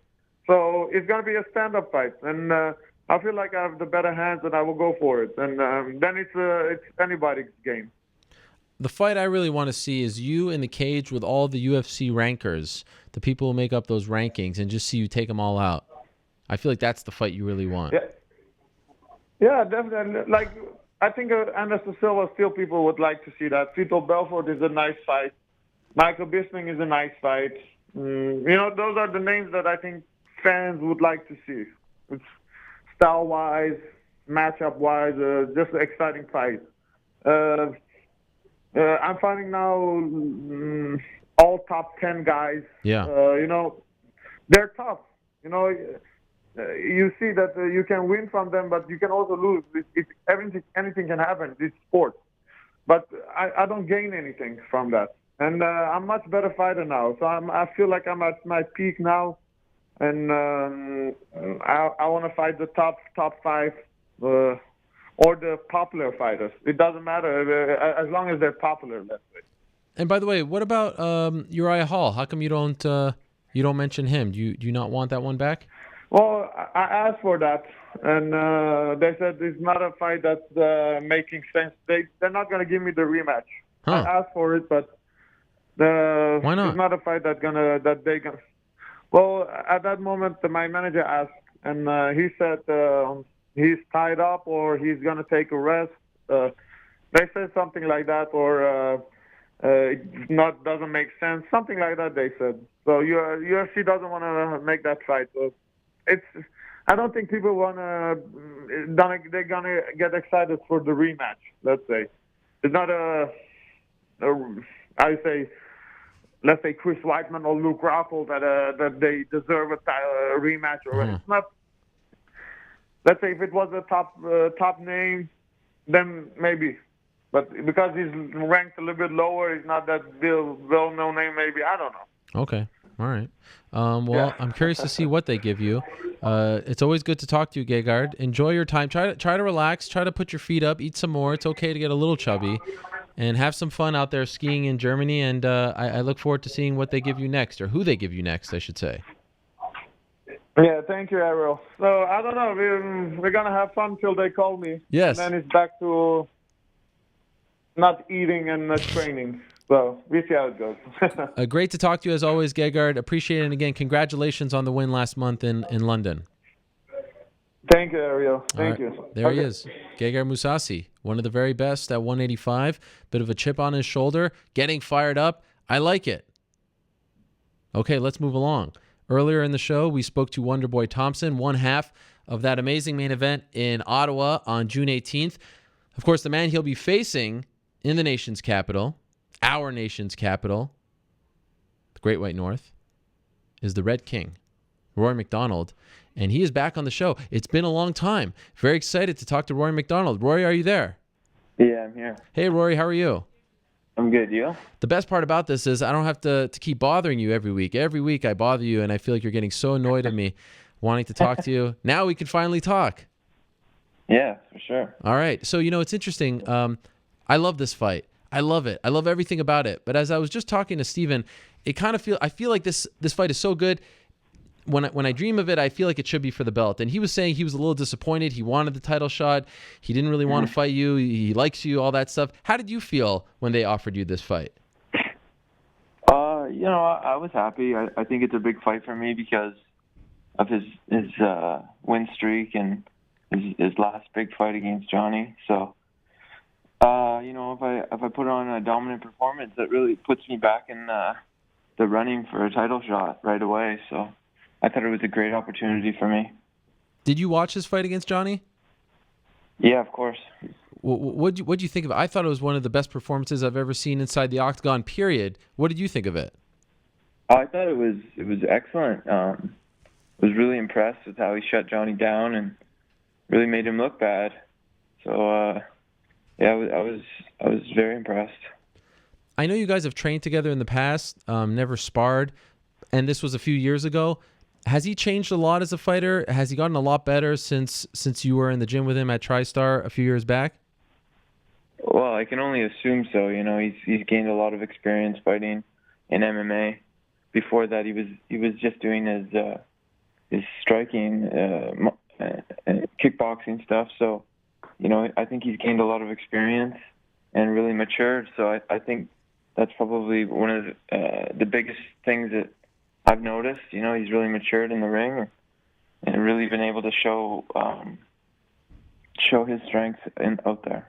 So the fight is still around 3 months away. Of course, the last time we saw you was in July. This is a pretty long layoff for you.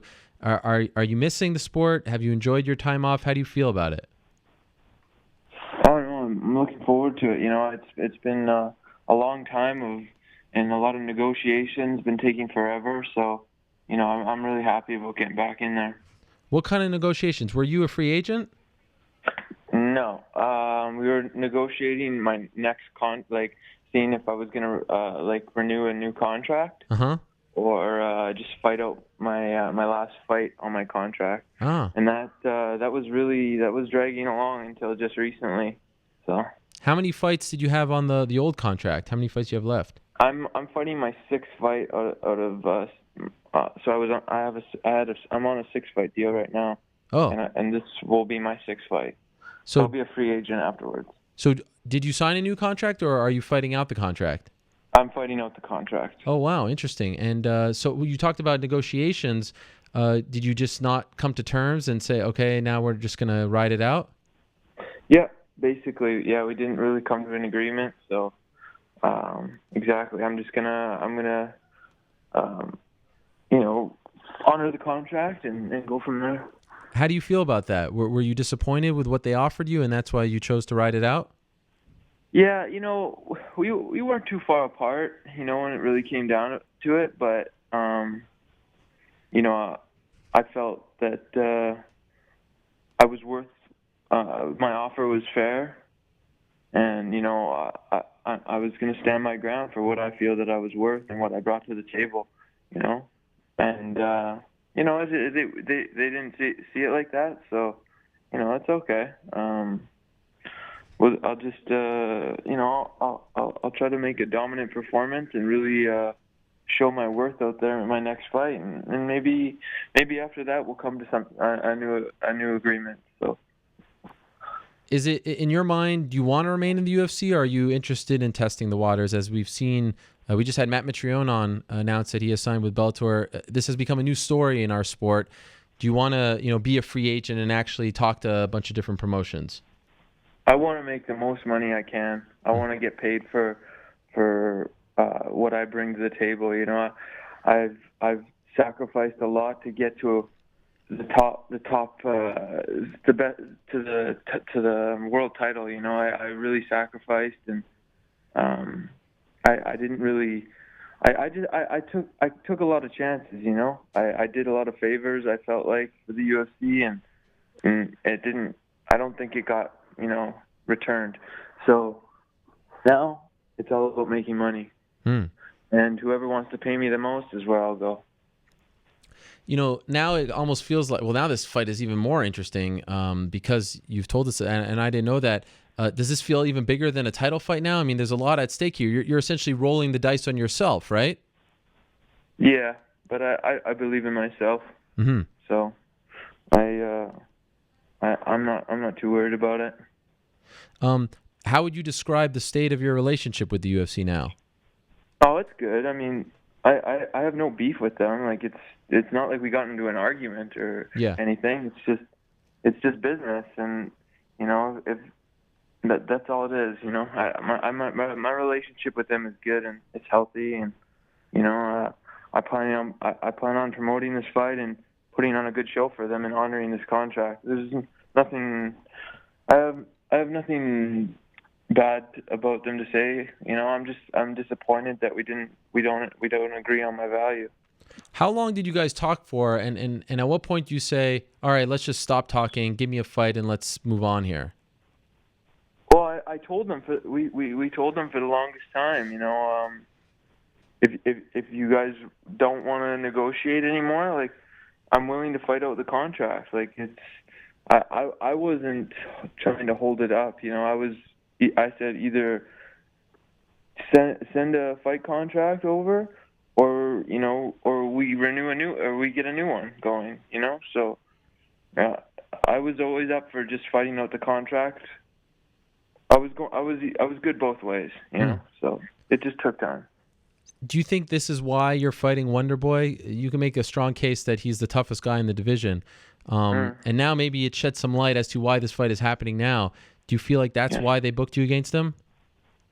I think it was timing. A lot was just random timing, For the longest time, they told me I'm fighting Hector Lombard. Yeah. And then out of nowhere, he gets booked with someone else, and then Stephen wins, and then I get booked with him. So, I mean, I really don't know what their motivation was or why they wanted that, but, my job is to fight whoever they wanted. And I've always said that.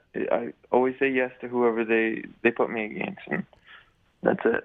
So over the weekend, I saw an article. Hector Lombard did an interview with FoxSports.com, and he was saying that you're scared to fight him and all this stuff, and they offered you the fight, you turned it down. That's a lie. So what happened there? Was it just that you guys were still in talks and they didn't want to give you a fight? I'll tell you exactly what happened. Please. We'd been in negotiations with my new contract since my last fight, but they had offered me to fight Hector next. So I said, definitely, let's do it. So I think they booked me for the London card, the last London card there. Yep. Okay, and then I was like, no problem. Let's get it. And so about when I was going to start training camp, they said, okay, we don't feel that you're ready because you haven't started sparring yet. But I never told them that I was not ready or I wasn't healthy with my nose or whatever. Like, they just asked me if I had started sparring. I said, no, I was going to wait till training camp started to get back into it. And it was like, okay, we're going to postpone it till the Australia card March I don't remember what it was. Whenever the Australia card This was. weekend. Yeah, okay. So I was like, well, I want to fight in London. And I don't want to be flying all over. I don't want to be flying that far to go fight this guy. So I was like, tell you what, I'll fight in Australia, but give me the new contract. They apparently weren't willing to do that because the next thing that happened was they booked him with Neil Magny. Huh. But I don't know. Are you disappointed? I know you were supposed to fight him last year in Montreal. Is that the fight you really wanted in this last fight on the contract? Was that the perfect fight for you? It's a fight, so I mean I was happy with it. I think fighting Stephen Thompson does more for my career. Personally, I think that's a better fight for my career. Mm-hmm. But Hector's still a tough fighter, and I would have loved to step in there with him and test myself against that kind of style. So either one's a good fight, I don't think. But as far as good for my career and more recognition and putting myself in a good spot, I think beating Thompson does a lot more for me. Stylistically, go ahead. I guess it just played out in my favor with timing. Not that it was meant to be. Like I chose it like that, but that's just how it played out, I guess. Stylistically for you, which is the tougher matchup in your opinion? Stephen. Mm-hmm. Yeah. And I'm sure though you prefer fighting in Ottawa as opposed to Brisbane, right? Yeah, definitely. I don't really like traveling that far to fight. That's why I said I'm not really down to travel that far. But if you renew my contract and give me a little bit more money, then I'll do it. But I'm not fighting over there for $50,000. Mm-hmm. I'll fight London or somewhere a little closer, or in North America. Man, it's a long ass way to make a little money. Have you been paying, are you the kind of guy that reads the news? Have you been paying attention to Benson and all this stuff happening with free agency and MMA? Did that pique your interest at all? I heard a few things that someone told me that Benson said, but I haven't been paying too much attention, though. Are you looking forward to that? Do you think it's going to be a fun process, or would you rather not go through that? I'd rather not go through it. I mean, I'd rather just agree on something with the UFC and move forward. But we'll see what happens. Overall, go ahead. Sorry. I'm very willing to do it, though. It means making the most money. Did what happened in the Robbie Lawler fight, did that change your stance at all? Like the damage that you took in that fight, did you say I need to start getting paid more after putting my? Did you definitely? Because you did call that the best night of your life and all that. Have your thoughts, feelings towards it changed? No, not at all. I mean, the experience itself, the fight was great. I loved it. It was a great thing for me in my martial arts career. But a performance like that and everything I did leading up to it in my career with the UFC, I feel like I should be left a little bit more financially stable. I still make good money, but I still feel that I was worth more. I brought more to the table than what I really got. So I just have to fight for what I is right on the business side now. And I guess that getting to that point, to the world title and stuff, after a hard fight like that, and it just opened my eyes to it. Okay, now it's time to get a little more business savvy rather than just do whatever just to get to the big fight. It's amazing. You're only 26. I feel like we've been watching you for so long, especially because you started so young in the sport. Do you know how long you want to do this for? Do you start thinking about when you want to do something else? I'll probably always fight. I don't know if it'll always be against the best guys, but I'll probably fight for a real long time. And I'll probably be like a Dan Severn, just fighting local shows when I'm old. I don't know. That's what you want? Well, yeah, kind of. But you never know what interest will take me down the road later on. We'll see. And, I apologize if I'm prying here, but are you going to become a dad soon? Yes, I am. Congratulations. Thank you. That's incredible. Does this change the way you view your career and how much you make? Yeah, definitely. Definitely. Now that I'm starting a family, I want to, look after them. Make sure they're comfortable. I mean, I don't need much at the end of the day. I'm just a martial artist that likes fighting, but when you have a family and responsibilities, you want to provide for them and their future. That they're comfortable. So that's definitely a big motivation. When's the baby supposed to come? July. Oh wow! So right after the Wonderboy fight. That's right. Wow, that's amazing! Wow, what a time to be Rory MacDonald. So much going on. Is that good that it's happening right before? Or would you have preferred? How do you feel about it? I think it's good timing. Yeah. Yeah. I'll probably be able to take a couple months and just get stable with being with a new baby and stuff, and then hopefully get another fight again after that if the contract negotiations go smoothly. Hopefully they go fast so we can just get something lined up quickly, but we'll see. When you're doing these negotiations, are you the one talking to the UFC, or is it your manager Rodolph or someone else? It's my management, yeah. Do you ever get involved in the discussions? No, that's not my job. Yeah. That's probably for the best. I don't know if sometimes they try to reach out to you to talk, just man to man or via the phone, something like that.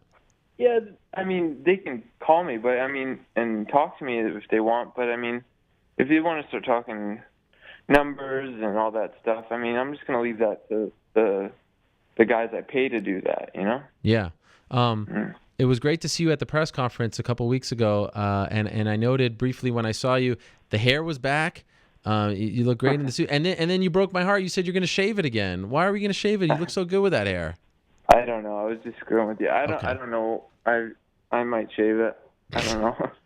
It's a good look. It's with the suit and everything. It's good, and it was fun. As I noted to Wonderboy, everyone was talking crap to each other, facing off, having to be pulled apart. You and him, you're like all friendly, patting each other on the shoulder. Did you get a kick out of watching everyone else, or was it annoying? What was it like for you just being there, involved in a fight that had no heat of that kind whatsoever? I'm always happy to be part of those fights where it's like, let's just do our job and be martial artists, Yeah.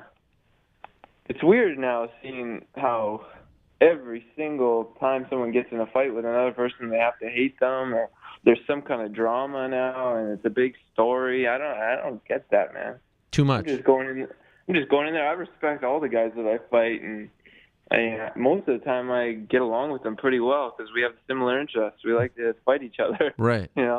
But I don't understand why everyone's really going the shit talking route. I guess that's what the UFC model wants now. They want that drama. I guess the fans like that. I guess I don't know why, but. Did you watch Robbie's fight against Carlos Condit? Yeah, of course. That was great. Who do you think won? I think Robbie squeaked it out in the end of this last round, fifth round. Interesting. Okay. Yeah, it was close though, razor close, but I think Robbie really pulled it out at the end. I thought afterwards that they would give you Condit, that they would finally do that fight. I thought it made all the sense. Was that discussed at all? It wasn't. They never said that at all. But didn't he say he was retiring or something? He wasn't sure what he's doing, or he's taking a break or something? Yeah, he said that. But, sometimes people say that after fights, and he does seem to be sticking to it. He said either he gets a title shot or he's probably not going to fight again. That's his stance right now.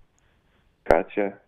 Well, maybe if I win the title, maybe I could call him out and we can make it happen. Finally, after all these damn years. By the way, speaking of retiring, you got everyone crazy in Dublin when you talked about George. What news can you break for us regarding George? Now we got Faraz tweeting things at Nate Diaz. Is he coming back or what? That would be fun. I think it would be good to see him fight Nate or something like that, or Conor or something. It'd be cool. I really don't know. He's so secretive. Yeah. It's hard to get a read on it, but he's training and he's doing good. So I don't know. I think it really comes down to the numbers, Mm-hmm. You ever sit down with him, like you guys are in the locker room or something, like, George, what is going on? Because I feel like he's sort of in, he's sort of out, and that leads to more question, more people bothering you guys. Like, can you just you know what he should have done? He should have just retired and just not stuck to it, but everyone would stop bothering him. But now that he's kind of being too honest and telling us he doesn't really know, it just leads to more speculation. Yeah. What do you think happens? Do you think he comes back? I think he could come back if the right amount of money is on the table and the right fight is there for him. That's my guess. But I try not to ask George about that stuff because that's pretty much anyone ever asks him about. And when it happens, it'll happen, you know. I'll just see it on the news somewhere or something. But I don't know. He'll do what he wants to do. He'll be fine. Do you get a kick out of seeing what's happened with Nate Diaz? It almost feels like people have forgotten that you guys fought each other way back when at UFC 129. Completely different. I mean, now he's living large. Do you think about that sort of thing? Yeah. Why? What's he doing? Well, he made a lot of money. Yeah? Oh, yeah. He made a lot. More than he's probably ever made combined.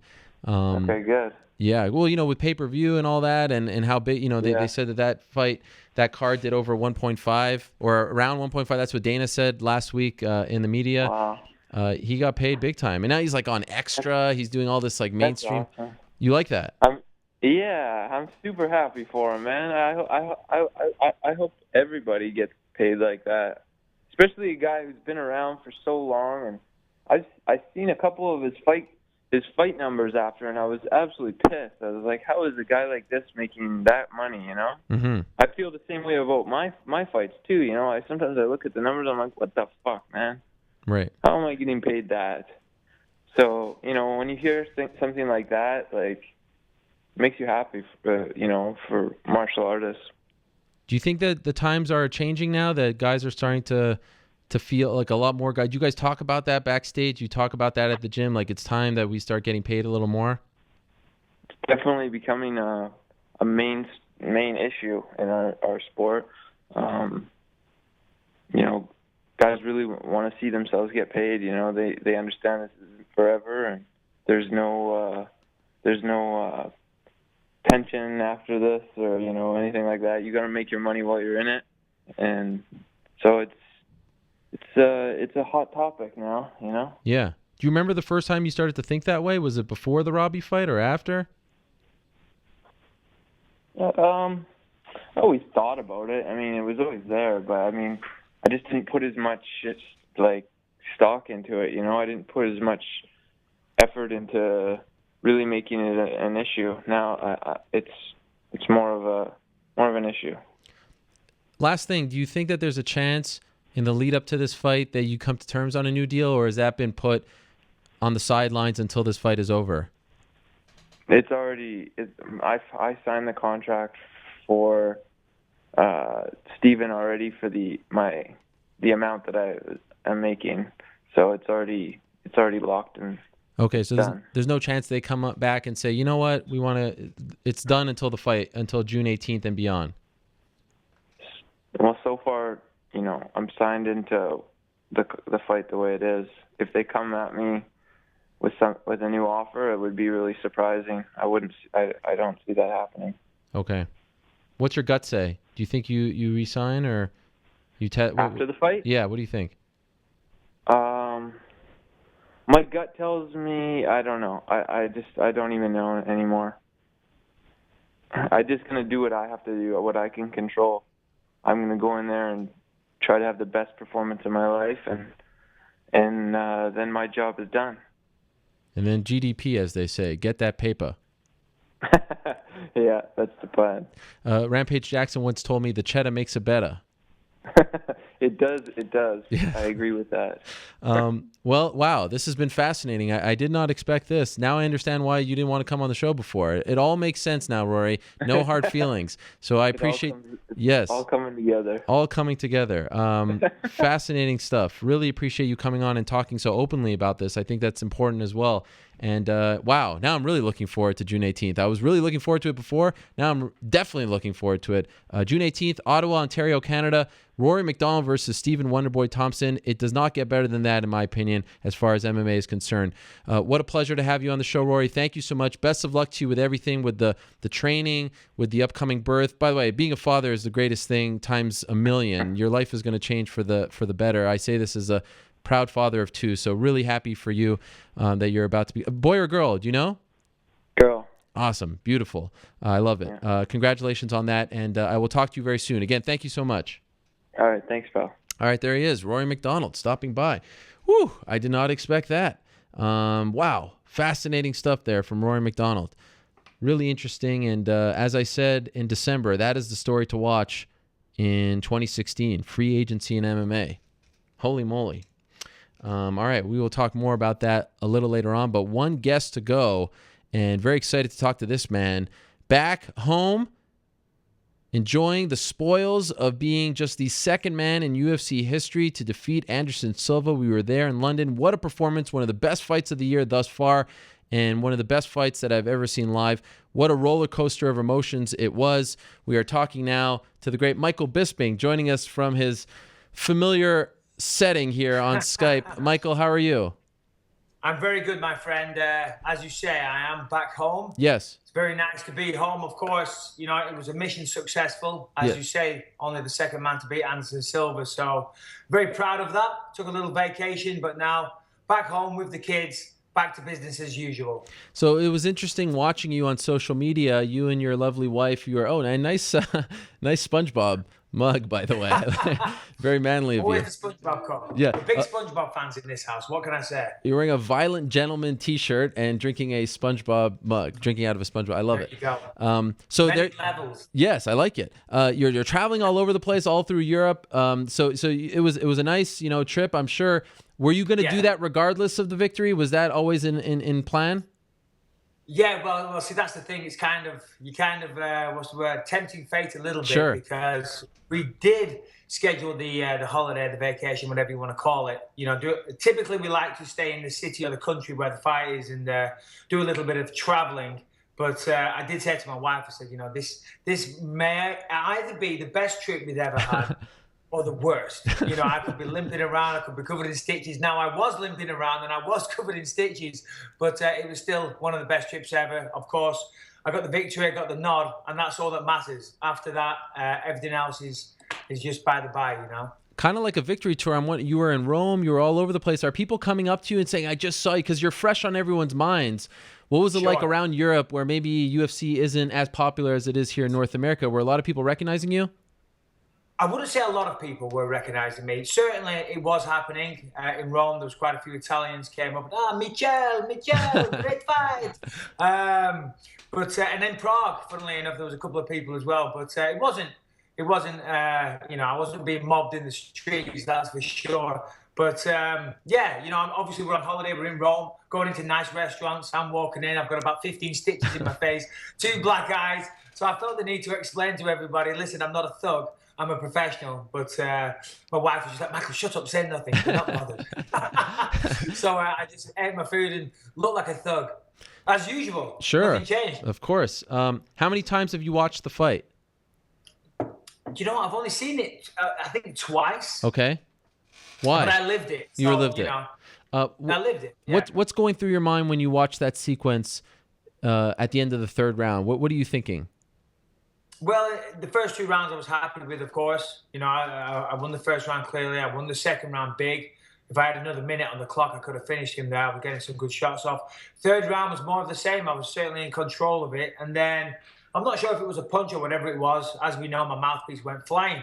And of course, this is a well-discussed matter. Was I at fault? Was the referee at fault? And I know there has to be a break in the action, and it's how do you define a break in the action. For my part, I was backing off. Anderson was coming after me, but there was no blows being exchanged.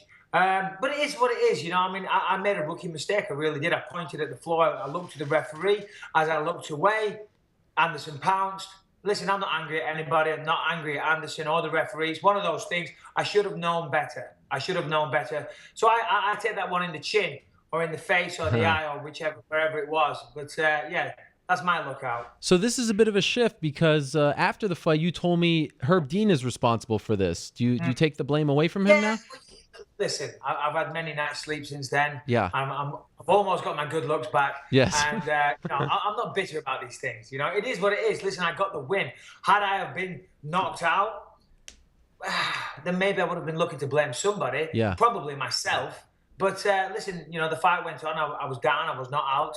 Herb Dean actually made a good call because it took courage for him to make that call because Anderson was trying to steal the victory. Kind of like at the end of a fight, fighters put their hands up in the air, trying to claim victory, trying to influence the judges. Anderson was doing that. He's a seasoned pro. He knows what he's doing. But Herb didn't buy any of it. He knew I wasn't out anyway. I went to the floor. I was talking to Herb Dean. I'm like, hey, I'm good. He's like, yeah, don't worry. The fight's not over. So, listen, it was one of those things. So, I dust myself off, went out for the 4th round, won the 4th round clearly. And in the 5th round, that was close. He got a couple of good shots, the front kick to the face. He probably stole the 5th, but I clearly won that fight. For me, it's very rare that I get to watch fights in person because I'm typically working for Fox backstage, so I have to watch it on a monitor. But this time it wasn't a Fox event, so I got to watch it in the arena. And during that minute of confusion, I couldn't help but think, like, how I thought the fight was over because I couldn't tell what was going on. There was no announcer or anything. I was like, how is Michael going to live the rest of his career, life, knowing that he had it and then he took his eye off the prize? When you watch that, like, you if there was maybe 30 seconds left, who knows what would have happened? Ground and pound, who knows? You were so close from maybe your greatest disappointment, and it ended up being your greatest thrill in a weird way. It's amazing how your career can come down to that. Do you think about that? I guess you could sit there and analyze that a little bit, but I prefer to rest on the fact that I won the fight. Yes. Of course, what ifs. There's many what ifs with everything in life, and if you choose to think like that, then you're not going to sleep at night.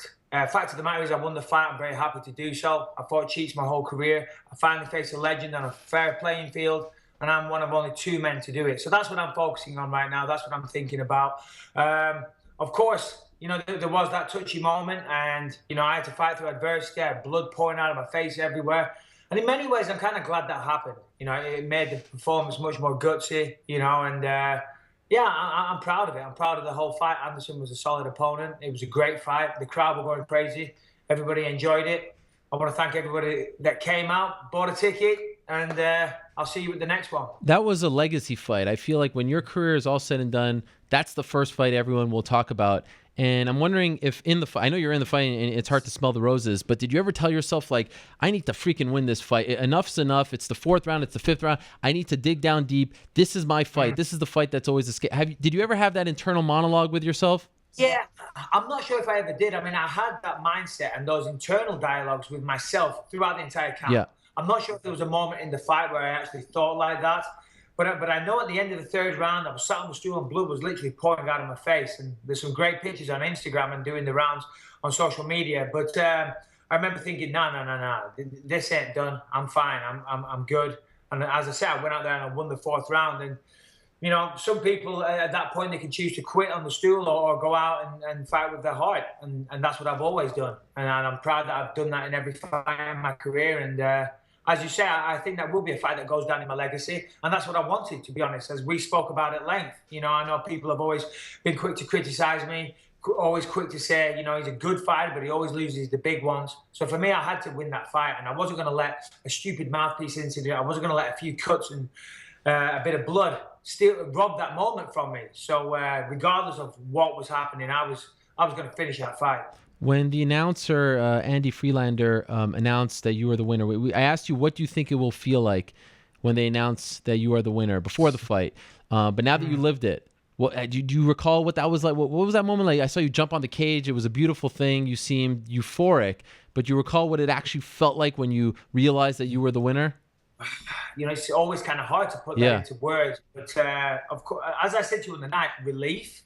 Yeah. Because the pressure that I felt to perform, of course, massive arena, sold out crowd, people want me to go out there and win. Of course, I'm in London, my own people. For me, massive pressure, my wife, everybody there, my whole team, we've worked so hard for this moment, so there's a massive amount of pressure. And of course, for the personal reasons regarding my career, so just huge pressure. So when I won, of course, relief, but also elation, and I was just trying to soak up the moment. I jumped on top of the cage, and then I saw my wife and my mother next to each other. First thing I wanted to do was go down and see them and embrace them. And then it was back into the cage to do my interview. Beautiful picture that I think your wife actually took and posted on social media of you and Anderson getting checked out by the doctors afterwards, and you're exchanging words or something. What did you guys say to each other? Yeah, that's right. I was getting stitches. Anderson was in a wheelchair and having a few problems himself, and he was on the other side. And just a curtain in between us, So I think you'd have to be, not a very nice guy to at least, reach out and say, hey, man, great fight, and that's all it was. So I opened the curtain a little bit. I said, excuse me. I said, Anderson, awesome fight, well done, and he said the same thing. We kind of just shook hands, embraced for a moment. My wife, being some kind of paparazzi, she caught it on, she got a shot of that, and which is awesome. I'm glad she did, because it was a great shot. He was very respectful, but then I found out some of the things that he said after the fight, which... Like what? What did he say? I don't agree with it. Well, he's saying it was total corruption, which is the biggest joke ever. Yeah. I clearly I fight 3 rounds to 2, if not 4 rounds to 1. So, for him to say, let's do the fight in Brazil, and for him to say, oh, it's total corruption like in Brazil, let's do the fight in Brazil, and then do the rubber match in Vegas. I'm like, what are you talking about? So we're going to go down to where you just said it's corrupt. We're going to fight again, which basically means regardless of what happens, you're going to win, and then we'll do a rubber match in Vegas. Sorry, mate, I just beat you. Now I'm going to move on with my life. I'm not going to repeat, the same fight over and over and over again, just because the great Anderson Silva, this is a guy that, remember, that still denies that he took steroids. So this guy has a problem with reality. See, this is the Michael Bisping that I know and love. This is what he wanted, Ariel. This is what he wanted. Well, after the fight, there was so much love. It was hugging and kissing and all this. I was like, what is going on here? You said so much stuff about him. And now we're back. So I did say things about him, and I'll tell you why I said things. And when you're facing your opponent, you can't look at them of the public perception that they have. You can't look at them as the magical Anderson Silva that destroys everybody. You can't let that image, you can't let that be your perception of your opponent in your mind. You've got to knock them down. You've got to tear them down, and you've got to believe that. So when I say these things, I believe it. So therefore, that will reflect in my performance. I can't give him the respect. I can't buy into his bullshit. I can't let him, do his thing up against the fence, and I can't be intimidated. Above everything else, you can't be intimidated. So you strip them down mentally inside your mind, and in their mind, you would try to. When the fight's done, it's over. That's done. I've won. My objective is complete. And then I can say, well done, and wish him all the best.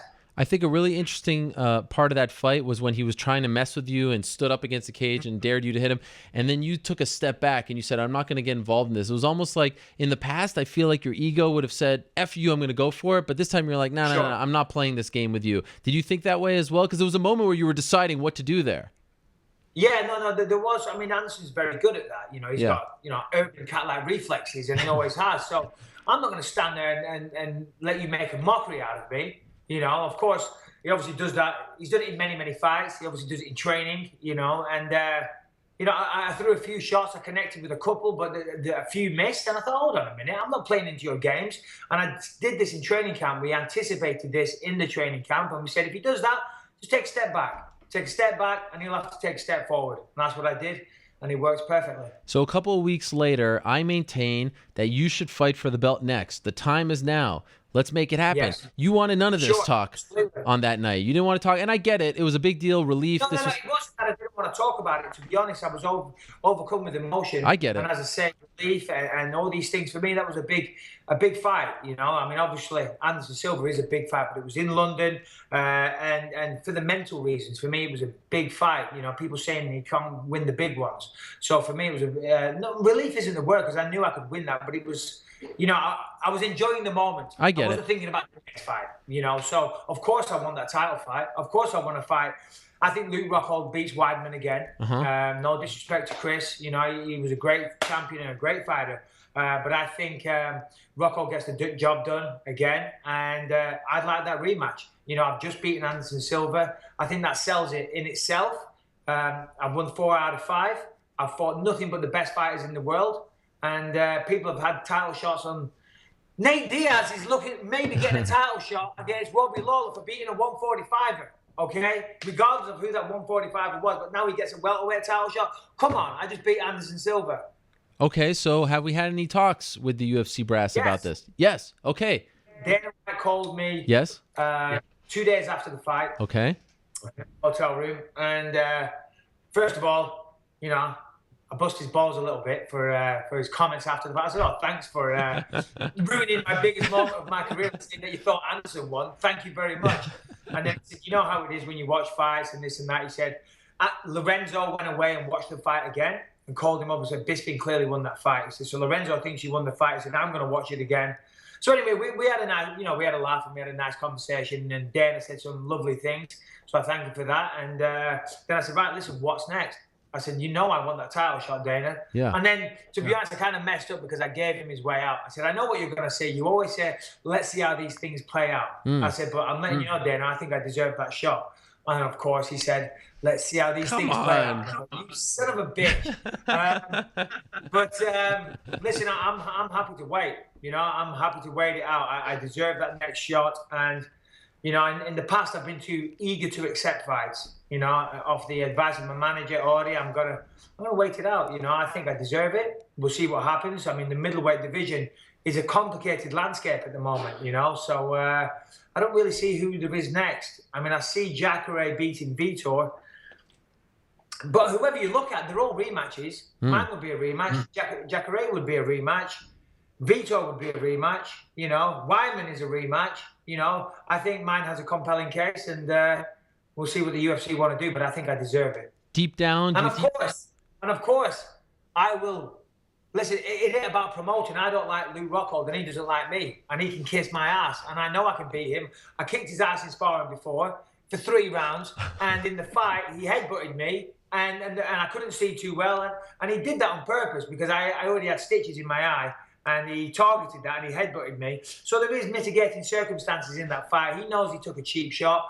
And he tried to take me down. This is the great striker trying to take me down in the first round. He felt like a little boy. He was weak as piss. I know I can beat that guy. He knows I can beat that guy. Just see what the UFC want to do. Good Lord, Armline. How do they not book this fight now? I mean, you got my voice cracking here. And by the way, if it's Chris Weidman, we've got a little history there as well. Chris Weidman said that he could beat me without a training. Chris Weidman fought one of my previous opponents and got smoked and was made to look like a fool. Chris Weidman is easy to look good when he's fighting bums. He got the easiest route to a title shot ever known in the history of the UFC. Jesse Bongfeld? Who the hell is Jesse Bongfeld? That's who he beat. And then Damian Maia in what would be the worst fight you've ever seen in your life. And then he gets a title shot against Anderson Silva.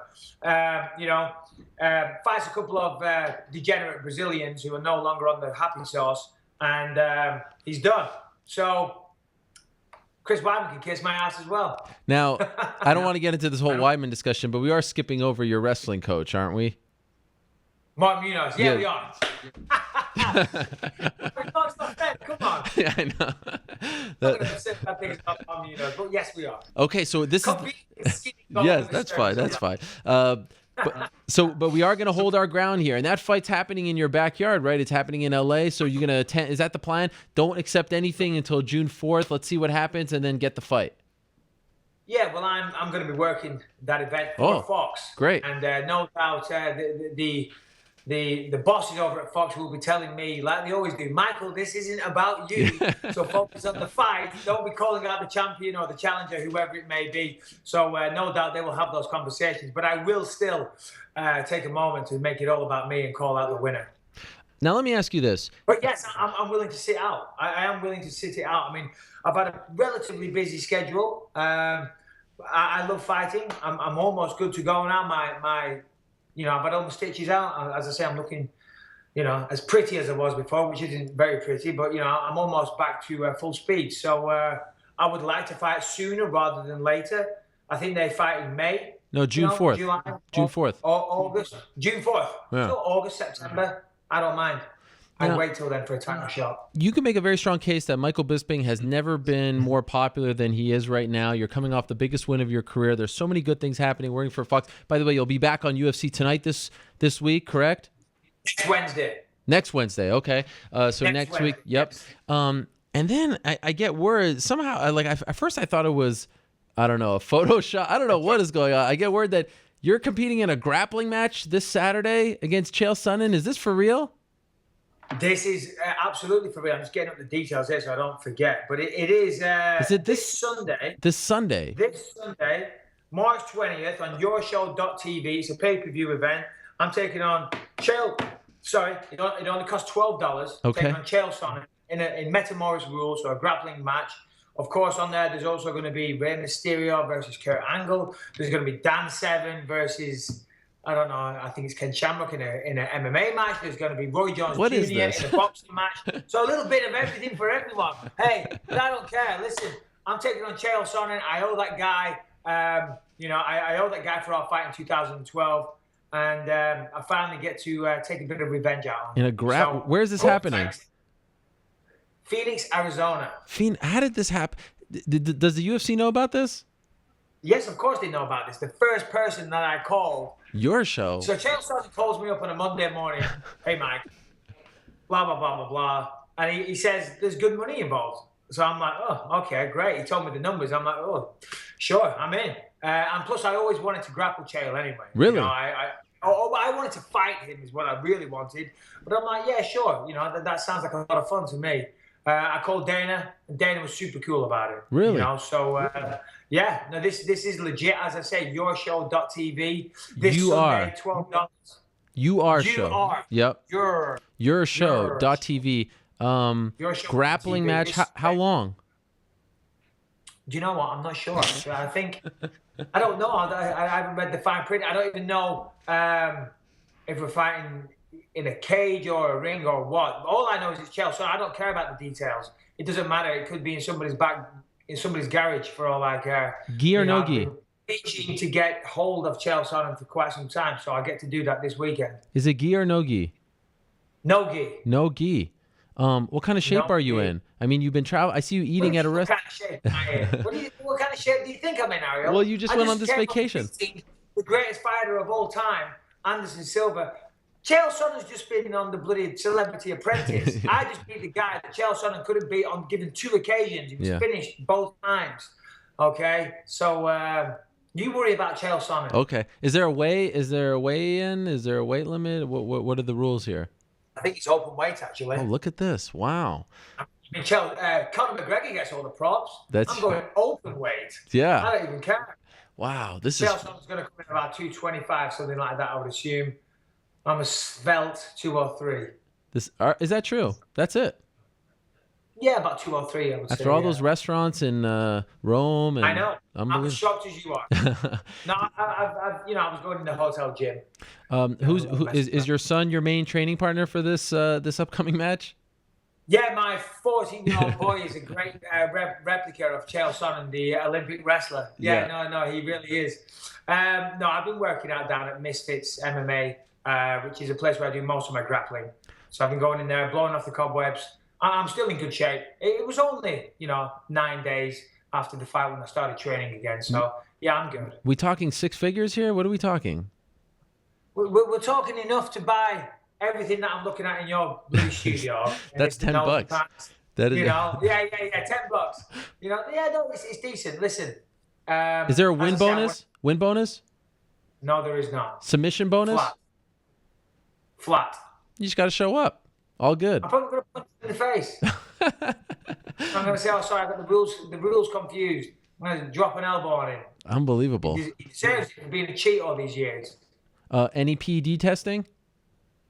No. So, if there was PED testing, I'm assuming Chael Sonnen would blow the lab up. Right. So I'm under no illusions. I'm expecting a big, strong, juiced out Chael. The Celebrity Apprentice doesn't have USADA involved in it. So there's going to be no restrictions, thankfully, for Chael. But myself, I'm still under USADA UFC regulations. So there'll be nothing from me. But we can't say the same about Chael, of course. Okay, so this Sunday, March 20th, yourshow.tv. That's where you can order the online pay-per-view. And if you go online, you can get all the details where it's at. By the way, final thing, what was it like? I was thinking about this. I love to think about these things. And I think you did shed some tears when we spoke in that cab before the fight when talking about your family, but you were wearing sunglasses. Did you get a little choked up there? I think there was something in my eye. It was beautiful. Sometimes I do get choked up. Yeah, I'm an emotional guy, so I can't remember what it was, but you got me at a good time. Yes, I like that.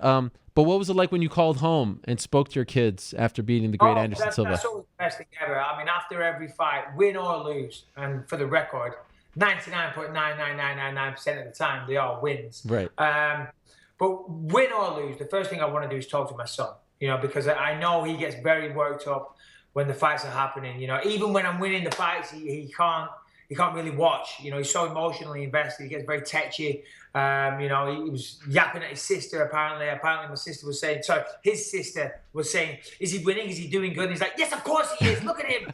So he gets very mad, and then he kept walking out the room and coming back in and he couldn't do it all.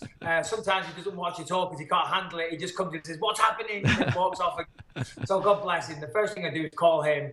If I win, of course, to, revel in my victory. Yes. But if I lose, I call him, of course, say, hey, son, I'm all good. So it's okay. Don't worry about it. We live to fight another day. So, which is an important message, So, I call him to let him know, win or lose, as long as you try your best, regardless of what it is in any facet of life, So, I called home. And, of course, very, it was nice. It's always nice. And I received some heat for this, but I say shame on the London fans. I got to sit there. They did not support you the way you should have been supported. I don't know if you noticed this. Oh, I don't know about that, my friend. Shame on them. I heard a couple of shots for Silva. Yes, so that's what I'm saying. Michael Bisping coming home, fighting in the biggest fight. There shouldn't have been one chant for Anderson Silva. What is going on here? Shame on you for bringing that up, Ariel. What are you trying to do here? I'm just trying to be real. You're not saying it. I'm saying it. You're not saying it. I'm saying it. I sat there and I couldn't believe my ears. What's that? Brazilians are very influential. They get everywhere. Come on. They come running out of the corners like rats. I'm not saying Brazilians are rats. I'm just saying they come out of the corners and the shadows like rats. All right, fair enough. Trust me, I got a lot of heat. When I came back on this show the following Monday, I said I was very disappointed. It wasn't Scotland. They didn't back you like they did in Scotland. It wasn't Ireland. Of course they did. No. Are you serious? You couldn't hear yourself thinking there when they were chanting and screaming. I expected more. Ariel, take off the glasses. Okay, fair whatever enough. Tint they have. I'm trying to get you some love here. I was saying I wanted more. I don't need your love. All right, As I said when I weighed in with Jason Miller, I don't need your love. You shove that where the sun doesn't shine. I remember that one as well. All right. Yes. You've been very kind with your time, so we'll let you go. But I'm really happy for you. What a pleasure it was to see that in person. What a roller coaster. I mean, I can't imagine for your family. For me, just sitting there, I was like, up and down. It was just amazing. And what a great fight. Holy moly, you dug down deep and you came out on top. So, again, congratulations. Great to see you back in good spirits. And good luck this Sunday with that grappling match against Chael P. Sonnen. That's a lot of fun as well. So I wish you the best of luck. And thank you, as always, for coming on. Always a pleasure, Mike. Always a pleasure talking to you. As you just said, this Sunday, yourshow.tv. Don't miss it. And, it was a great fight. I won that title shot. Ariel, always a pleasure. Let's do Take it. care. Let's do it. Let's make it happen. There he is, Michael Bisping, joining us for a few minutes here today. Great stuff, as always, from the Count. And I couldn't agree more. He has done enough to get that title shot. He earned it. He deserves it. He's put in his work, his time. There's no other answer. There really isn't. And I know, Yoel Romero will probably be back at some point, and there are guys out there who have cases. I mean, once Jacare wins, there'll be talk about it. If he wins, if Vitor wins, there'll be talk about it. Bisping is the guy. Look how he sells those fights. There's no doubt about it. He is the guy. Let's make it happen. That title fight is 3 months away. It's long overdue. He got the win that he needed. Enough's enough. All right, that does it for today's interviews, but we still have around an hour left in the program. So here we go. Mr. New York Rick, are you there? I've never put a cigarette to my mouth. Okay. In my life. This is a claim to fame of mine. and I need a smoke right now. There's a lot going on. First of all, it's boiling in here, and I like it boiling. I like feeling super sweaty. I actually just got hot myself. I'm taking off my... It is boiling in here. I mean, there's just a lot going on today. Rory MacDonald dropping bombs. I think the theme of today is real talk. That could be the subtitle for today's episode. Hashtag real talk. I kind of want to blow through. I'm too fired up to do You Almost Forgot. Okay. Mistake? No. We can always go. I'm just too excited. I'm too excited. There's just a lot going on right now, and I need to talk about it. I need to make sense of it all. What about Rory MacDonald? What I didn't see. Sometimes I'll be honest. Mitrione, I knew about it. You know, sometimes we talk about these things. This one I did not expect. This one I did not know. What do you think? What'd you make of that? I'm not going to make too much of it. Obviously, he still has one fight left, and he said that he and the UFC are not too far off from each other. But I think that it's clear that a lot more guys are fighting at their contracts at this point than we've seen in the past. And some of it's due to competitors being available, and some of it's due to the fact that Conor McGregor is going on television shows and interviews every single time he can and talking about how much money he makes. So if guys aren't making as much money as Conor McGregor is making, why not? So I think we're in a new era. Nothing gets me more upset when people say that Rory MacDonald is a bad interview. Oh, that was incredible. He's so fascinating the way he speaks. I don't know if it's the delivery, the tone. Once you get him to open up, there's few better than him. I just got an electric shock through my body. Did you see my body just twitch? Very strange. I didn't. I wasn't looking for that. But it's because he has no reservations. Yeah. He's completely himself. Whether you like him, don't like him, think he's quirky, think he's normal, whatever the inclination you have toward him is, it doesn't change how he responds. He's completely himself at all times, and that's what's so fascinating about Rory MacDonald. There's no measuring. He just says what he's going to say, and that's it. And I think it's fascinating as well. By the way, I feel like I'm getting shortchanged here. The man bun is cut off. Oh, come on. We need some headroom. What's going on? We need the man bun. Camera fix immediately. You can't just adjust that thing with your, or maybe put your chair down. Something. How incompetent are you? It's coming. You are back from Las Vegas. I am. Invicta FC 16. How was it? Oh, there it is. See, that's a little better. Yeah, really good night of fights. Lots of standout performances. Angela Hill had a great one. Irene Aldana had a great one. There's nothing better than the way you pronounce Irene Aldana. I like the roll of the R there. I try to spice it up. Yeah. Hamasaki retaining her title in the main event. Jennifer Maia becoming the interim flyweight champion in the co-main. There was a lot of good stuff going on. Oh, Roxanne Modafferi continuing to look fantastic since demanding a title shot afterwards. Yeah, I mean. So there's an interim title holder at 125 now, so she's probably not going to get a title shot. I mean, I don't know how. Where is Barb Honchak these days? Yeah, I don't know how quickly Barb Honchak is going to come back, so she may get a shot at that interim title. What is wrong with her? No idea. No idea. What was the crowd like? What was the scene? You got to rub elbows with the great Jim Ross. Good old JR. I did. He was a pros pro, and really, it seemed like he really enjoyed the fights. He did an interview with UFC Fight Pass, put the fighters of Invicta FC over, talked a little UFC as well, but he had a really good time. Did you hang with him? Wasn't the only guy with a cowboy hat there because Andrea Lee travels with a bunch of KGB Lee. KGB Lee travels with a bunch of people with cowboy hats, so he was a little harder to pick out in the crowd if you were looking for the hat. Did you actually hang out with him? For a few minutes at a time, but he was very happy to be there, and we were very happy to have him there. No love for my girl Jinyu Fry. She had a big win. What do you mean no love for your girl? You didn't mention her. You ran through the entire card. I didn't go through the entire card, but yeah, huge win for her. Technically sound, right? Really good. Dropped Erica Tabercio right at the end of the second, I think.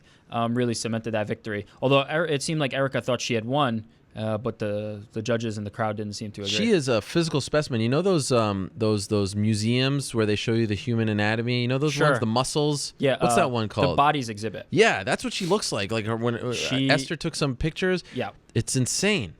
It really is. She is in very good physical shape. What's the next Invicta event? Or Should when be is it? in May. Oh, you haven't announced it. Well, not you. For all intents and purposes, it's going to be in May. And I agree. I saw a tweet from Luke Thomas, my colleague at MMA Fighting, about TJ DeSantis. I think he does a fantastic job as announcer for play-by-play guy, I should say, for Invicta. Kudos to him. Julie Laura Sanko, everybody Yep. on that side of it is fantastic. Laura Sanko does a great job in the post-fight interviews. In fact, I've told the people at Fox that they should look at her more because she's actually fought. She has a great knowledge of the sport. I mean, she's doing the Fight Pass thing here, and I don't even know if that's an option, but I think she's actually very underrated as well. Agreed. She is the best of the best. And then your boy Rico Verhoeven winning on Saturday in Glory, now a free agent. I'm curious. I think Bellator is interested. If you're not interested in Rico Verhoeven, you're missing the boat. So, although, did you see the fight? Yeah, of course. Was it? I don't know. Was it the right kind of fight before you go into free agency?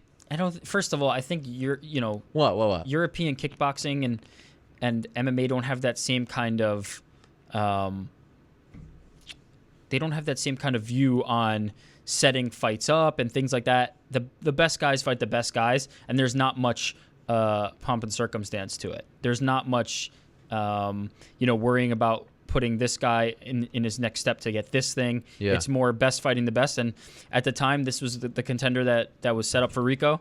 I thought it was, Rico's been on a streak of knockouts lately. But the thing about him is his technicality, and that was certainly not absent on Saturday. Perhaps the most impressive lower body in MMA, in combat sports.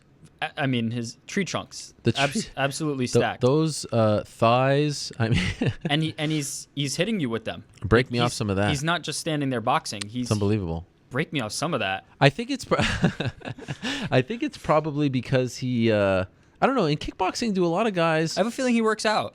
I think that might be what it's from. But in kickboxing, do a lot of the guys wear tights, or do they wear? Because I feel like he's one of the few. Am I crazy? He wears the compression type shorts. Yeah. It's a mixed bag. Some of the fighters come from a Muay Thai background and wear the, the looser, the right. skirt. But I think he is one of the few that wears that. Obviously Crow Cop wear tight shorts. Back in the day, but his were shorter. For sure. So it just looks, I don't know, for some reason his getup looks different, but yes, he's got fantastic hair, most importantly, and he picked up a big win. Tyson Fury putting the belt on him. It's always a fun scene when Glory has a show, and I was watching it first I watched some of it on Fight Pass, then I was actually a little busy. In fact, I took my kids to see the film Zootopia. I've heard that that's incredible. I have a 4-year-old, a 3-year-old, and a 2-year-old, and we got I was alone with them, and we got a huge bag of popcorn and a drink, and it was very exciting. I convinced them to come with me. They don't really know what's going on. I'm telling the movie. We walk in, and there's like a minute left on the previews. So this is around like 4 o'clock. So I'm telling you the timeline here with the fights. We walk in. Previews are about to come to a close, and you can tell like they're gearing up for the movie. It's a packed theater. And my 2-year-old just starts freaking out. It's too dark. It's too dark. It's too dark. It's scary. It's scary. So we left. I didn't get to see his first movie? Second. First time he was fine. Maybe because his mom was there. So we left. Dad didn't really inspire confidence. You can't keep him safe. You need mom. 3 tickets, and then I had to try to get my money back. I literally lasted 30 seconds in the theater. Freaked out. And so I went home and watched Rico Verhoeven. So I guess it all ended up okay. Yeah, I think you did okay on the trade, but I think poor guy. If he could have settled down, he would have enjoyed some Zootopia. Did you see it? I haven't seen it, but I mean the reviews online are outstanding for it. It continues to crush at the box office. Yeah, 99% on Rotten Tomatoes. That said it all for me. All right, so we got some questions. We got a lot to discuss this weekend. So let's go. Let's discuss. Let's start with the first one. Okay. News that broke on the MMA Hour. Oh, we're going with Twitter first? We're mixing it up. They're all going to be mixed in. Wow, this is a new thing. Are you surprised that Mitrione went to Bellator? What's first for him? Matchups that you like, if any? Well, I'm not surprised because he gets to do the kickboxing deal, and I mean they're going. Hey, look, when it came out that he was a free agent or going to be a free agent, I got the sense from talking to people at Bellator that they were very interested in him. Let's not forget he was on the highest rated season of The Ultimate Fighter, Tough 10, the Kimbo Slice heavyweight season. So that was on Spike TV. So there's an affinity there. There's a comfort level there. There's There's history there, and they need to build up that division. I mean, if they're going to remain in the heavyweight MMA division, they need some heavyweights. And Mitrione, look, good or bad, top contender or not, winning streak or not, typically his fights are interesting, whether he wins or loses. He's a fun fighter to watch, and he's going to go out there. He's going to promote. He's got a great story. So no, I'm not surprised. I'm not surprised at all. This is the time that we live in. Are you surprised that the UFC didn't make an offer? I just think it would have been tough to match what he got from Bellator, to be honest. You know, I think Bellator, with everything that they can offer him right now, I think Bellator is in a spot right now where there are guys like Aljamain where they think, look, maybe this division isn't a top priority. Maybe they don't think that they're going to sell enough tickets or that there's a ceiling there. I don't know. But they're going to go after select guys, guys that they think can, quote unquote, move the needle. And I think Matt is one of those guys. You know, I don't think he's going to be the best fighter in the entire organization, but he's going to drum up some interest. He's fantastic when he's interviewed. Look, he can do the TV stuff. I think that we deserve more credit on this very show for building the character that is Matt Mitrione. When he was on The Ultimate Fighter, he was known as the crazy meathead who heard voices in his head, right? Remember that? Sure. Now he's Mr. Lovable. I don't think he, thinking back on that season, I think he did not come off as a likable character. Oh, no. Whereas now he's become a much more likable. He was one of the most hated guys on that show. Yeah, they didn't treat him well in the editing. Or maybe it was a conscious effort on his part to get more airtime. But I remember thinking that he was kind of abrasive on Tough. This time, by the way, Bellator sent out a press release. Oh, they even showed a picture in the press release. This time, they didn't take any shots at us and our internet going down, so that was nice. But they put an interesting little note here. Can I find it? Yeah, they put this. Prior to his last fight with his former promotion, Mitrione was forced to participate in a media session barefoot as his shoes didn't adhere to the strict company uniform policy. He will now have no such problems at Bellator, where he is free to secure his own sponsors and keep his feet warm with the footwear of his choosing. Oh, boy. It's just amazing. You got to love it. Okay. Yes. Moving on. We're going to stay on Bellator for a little bit. Okay. Kimbo Shamrock, drug test failure. What are your thoughts on both Kimbo and Shamrock failing their drug tests following the recent Bellator 149 fights? Given how bad the situation with Dada 5000 could potentially have been, how much worse would finding out Kimbo was possibly on steroids have made it? Well, first off, credit to my main man, Mark Ramondi, for breaking that story on Friday afternoon on MMAfighting.com. That was the first thing I thought of. Wow. Now, it has not been released for various reasons what they failed for, but could you imagine if something truly tragic happened to Dada 5000 and it comes out that he was on some kind of PED? Could that have been the end of Bellator? What do you think? I don't know if that... Holy moly, that would have hurt the sport. Because you'd have to really prove a causation there. You'd have to really say that because of this, that happened, and I don't think that's the case. I don't think... would have been a bad look. Certainly publicly, and for people who are not, aware of steroids and not aware of this sport and not aware of those things, they'd be able to run and take this story and push it further. But I don't think there's, under any circumstances, you could say that whatever Kimbo was on or not on, or, and obviously we don't know the details of this yet, would have led to what happened to Dada. No, clearly, of course, but it just would have been such a bad look. Publicly, it would have been a terrible look. I don't know if it would have been the end, but it's not good. It's not good. And that's, right now, it's not good. Without knowing the details of what happened with Kimbo, and thankfully Dada's seems to be okay, it's still very, very bad look. Here's another interesting thing.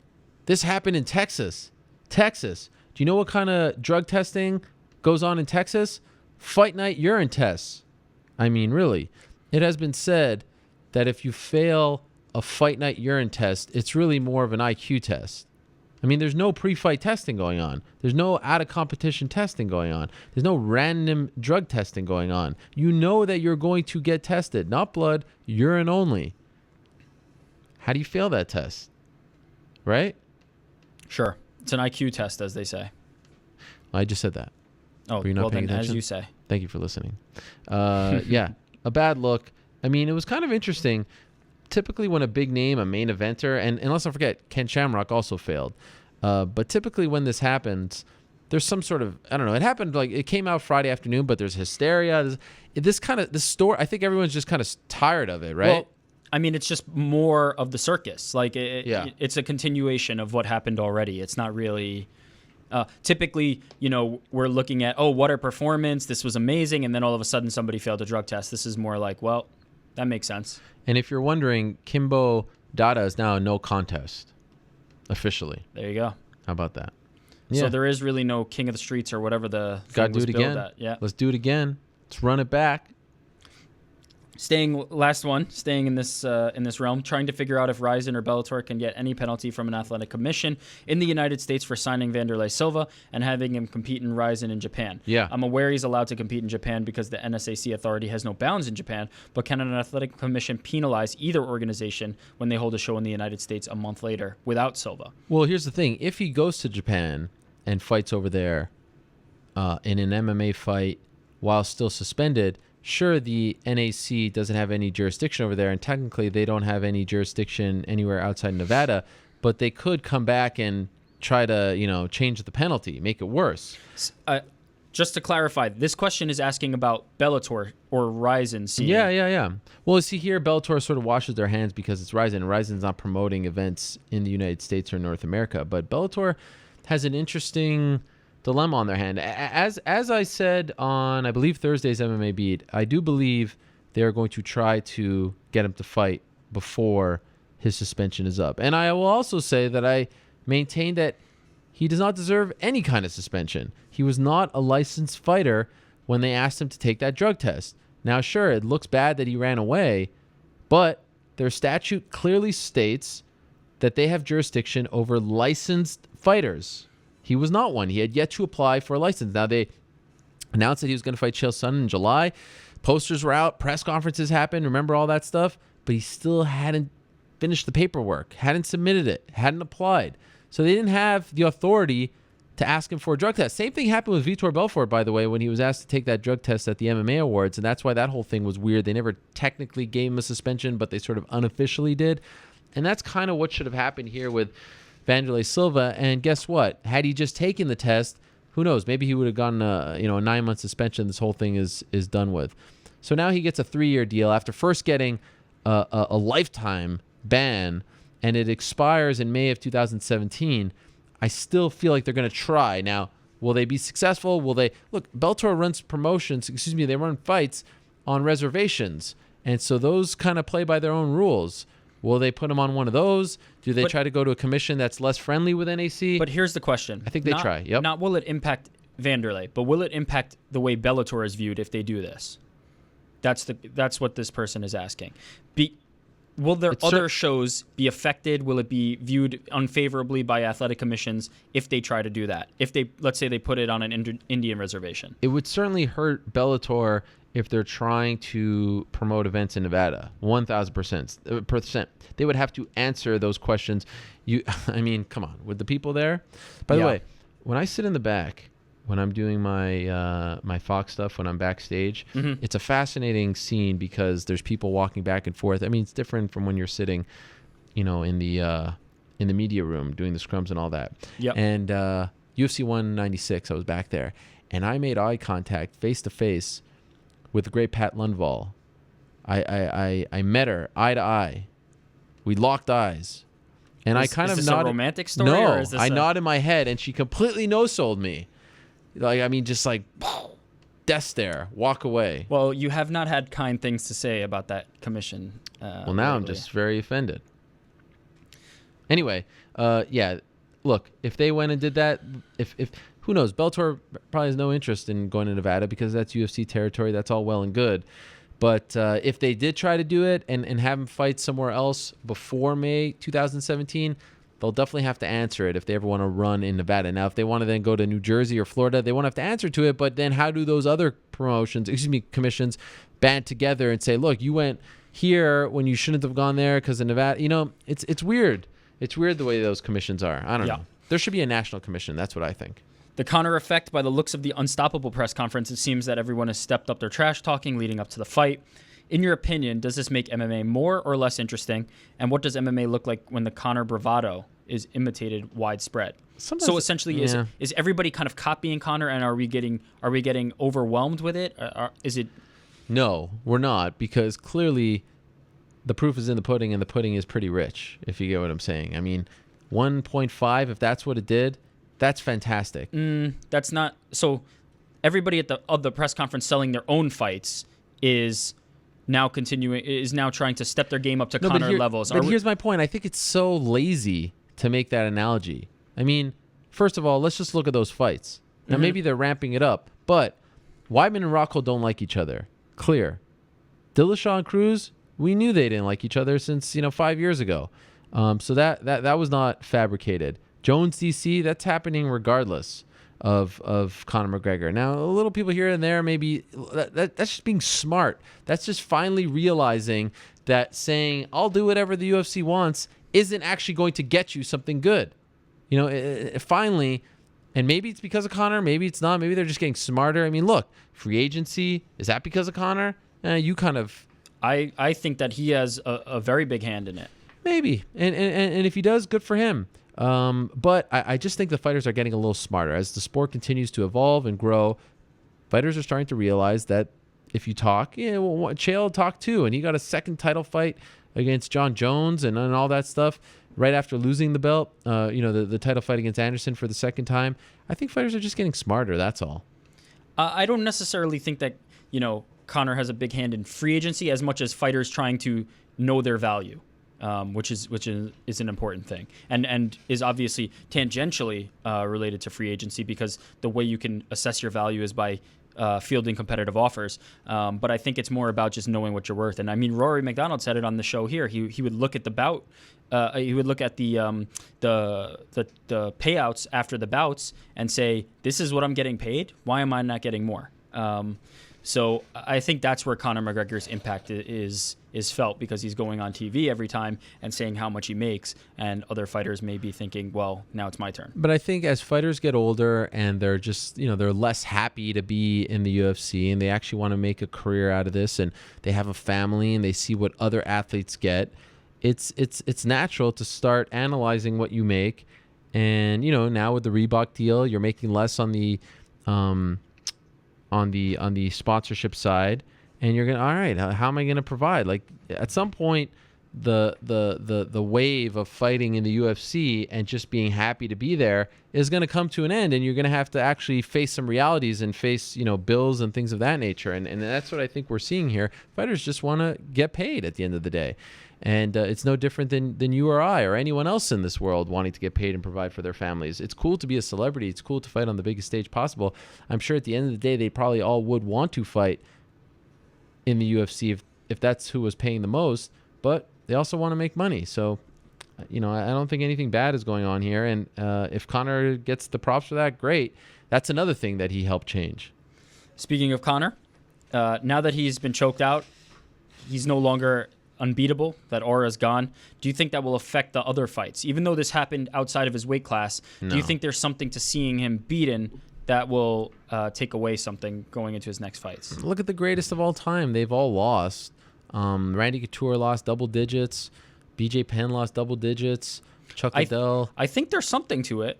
I think the next person that faces Ronda Rousey, whoever it will not be beaten before they step in the cage the same way her opponents up to that point were. Well, that's fair, but there's still a new level of intrigue that wasn't there before. How do they respond? So maybe that piece is gone, but something else is there. This is from the fighter perspective, though. The other fighters who are facing them. Not the public's opinion, not the... But it's always something different, because with Aldo, he knocked him out in 13 seconds, and there's all That's another thing to overcome from his side. So with everyone, I mean... Again, I don't think you can make these blanket statements, but Conor, I mean, just look at the reaction to this fight and how many people were talking about it afterwards. I still think that there's just as much interest in him going into UFC 200 if that's where he fights. Completely agree. I think there's just as much fan interest, but I do think there is something to the idea that seeing him lose was something that could be good for a guy like Aldo or a guy like Frankie Edgar. Sure. Or if he fights at 155. By the way, don't sleep on that rematch. No one's talking about the rematch. Now they're starting to a little more after I mentioned it on Thursday. But even if you saw Conor talk to TMZ, just knowing him and knowing how the UFC likes to operate these days and how well that did on pay-per-view, they like to run them back. And I wouldn't be surprised if that's the direction they go in. How would you feel if that's what they did? Don't love it. Yeah. Don't really need to see it again. There was nothing... I didn't see anything in that fight that made me think I was robbed of anything. I saw it play out the way it played out, and I didn't. I'm not longing for anything. Whereas, the fight with Jose Aldo, I don't want to see that rematch immediately, but I'd love to see them fight for longer. Those two. It's got to be Frankie. It really does. That's the fight. And I love what's happening with Nate, and I have no doubt that the second fight would be just as big, and I think the casuals would jump on it, and they could sell it easily. I mean, just those two characters, again. Yeah, but then how many times do you want to run it? Maybe go 3, maybe go 4. Like, let's stop. No. I'm saying it's got to be Frankie. What do you do with Nate, though? That's the big question. I don't know if this comes up here, but I'm still... He's in a good position. How weird is it, by the way, to see Faraz kind of campaign for Diaz on behalf of George when they've never really been that... Like, this is Nate Diaz. He's always been the one who's tried to, pick the fights, and now everyone's coming after him. How surreal was it to see him with Stephen Thompson on Extra, just in that setting there in Hollywood? It was just so strange. It's great. It's a beautiful thing. It is truly a beautiful thing, and I think Nate will be the first to tell you, and told everybody during fight week and after the fight, that he paid his dues, and it's about damn time. Yeah. Do you think the loss, another loss for McGregor, let's say he loses again, would increase his chances of doing a stadium show in Dublin? Another loss. Yeah, because I guess the line of thinking is it would be filled with Irish fans no matter what. He may not be able to, headline or fill the Americans shows the same way with another loss. Would that open up more potential for that Dublin show? Strange line of thinking, but I feel like by the time it's all said and done, he'll get that fight in Ireland in the stadium show. I mean, come hell or high water, that's something that he wants to do, and the guy has shown that what he wants, he typically gets. So it may not be now, it may not be the next fight, but I feel like it's coming. And I don't know if a loss or a win or what. I think it's this is a strange theory. What does this man say? Conor McGregor is the one man to make me side against the Diaz brothers, and I pick him over. You got a Paddy Irishman. What the heck? First of all, you went against your countrymen, A, and B, you got to update your signature there. Can we give some props to John Crouch over at the lab for this Brian Barberina? Bam Bam. Look at that.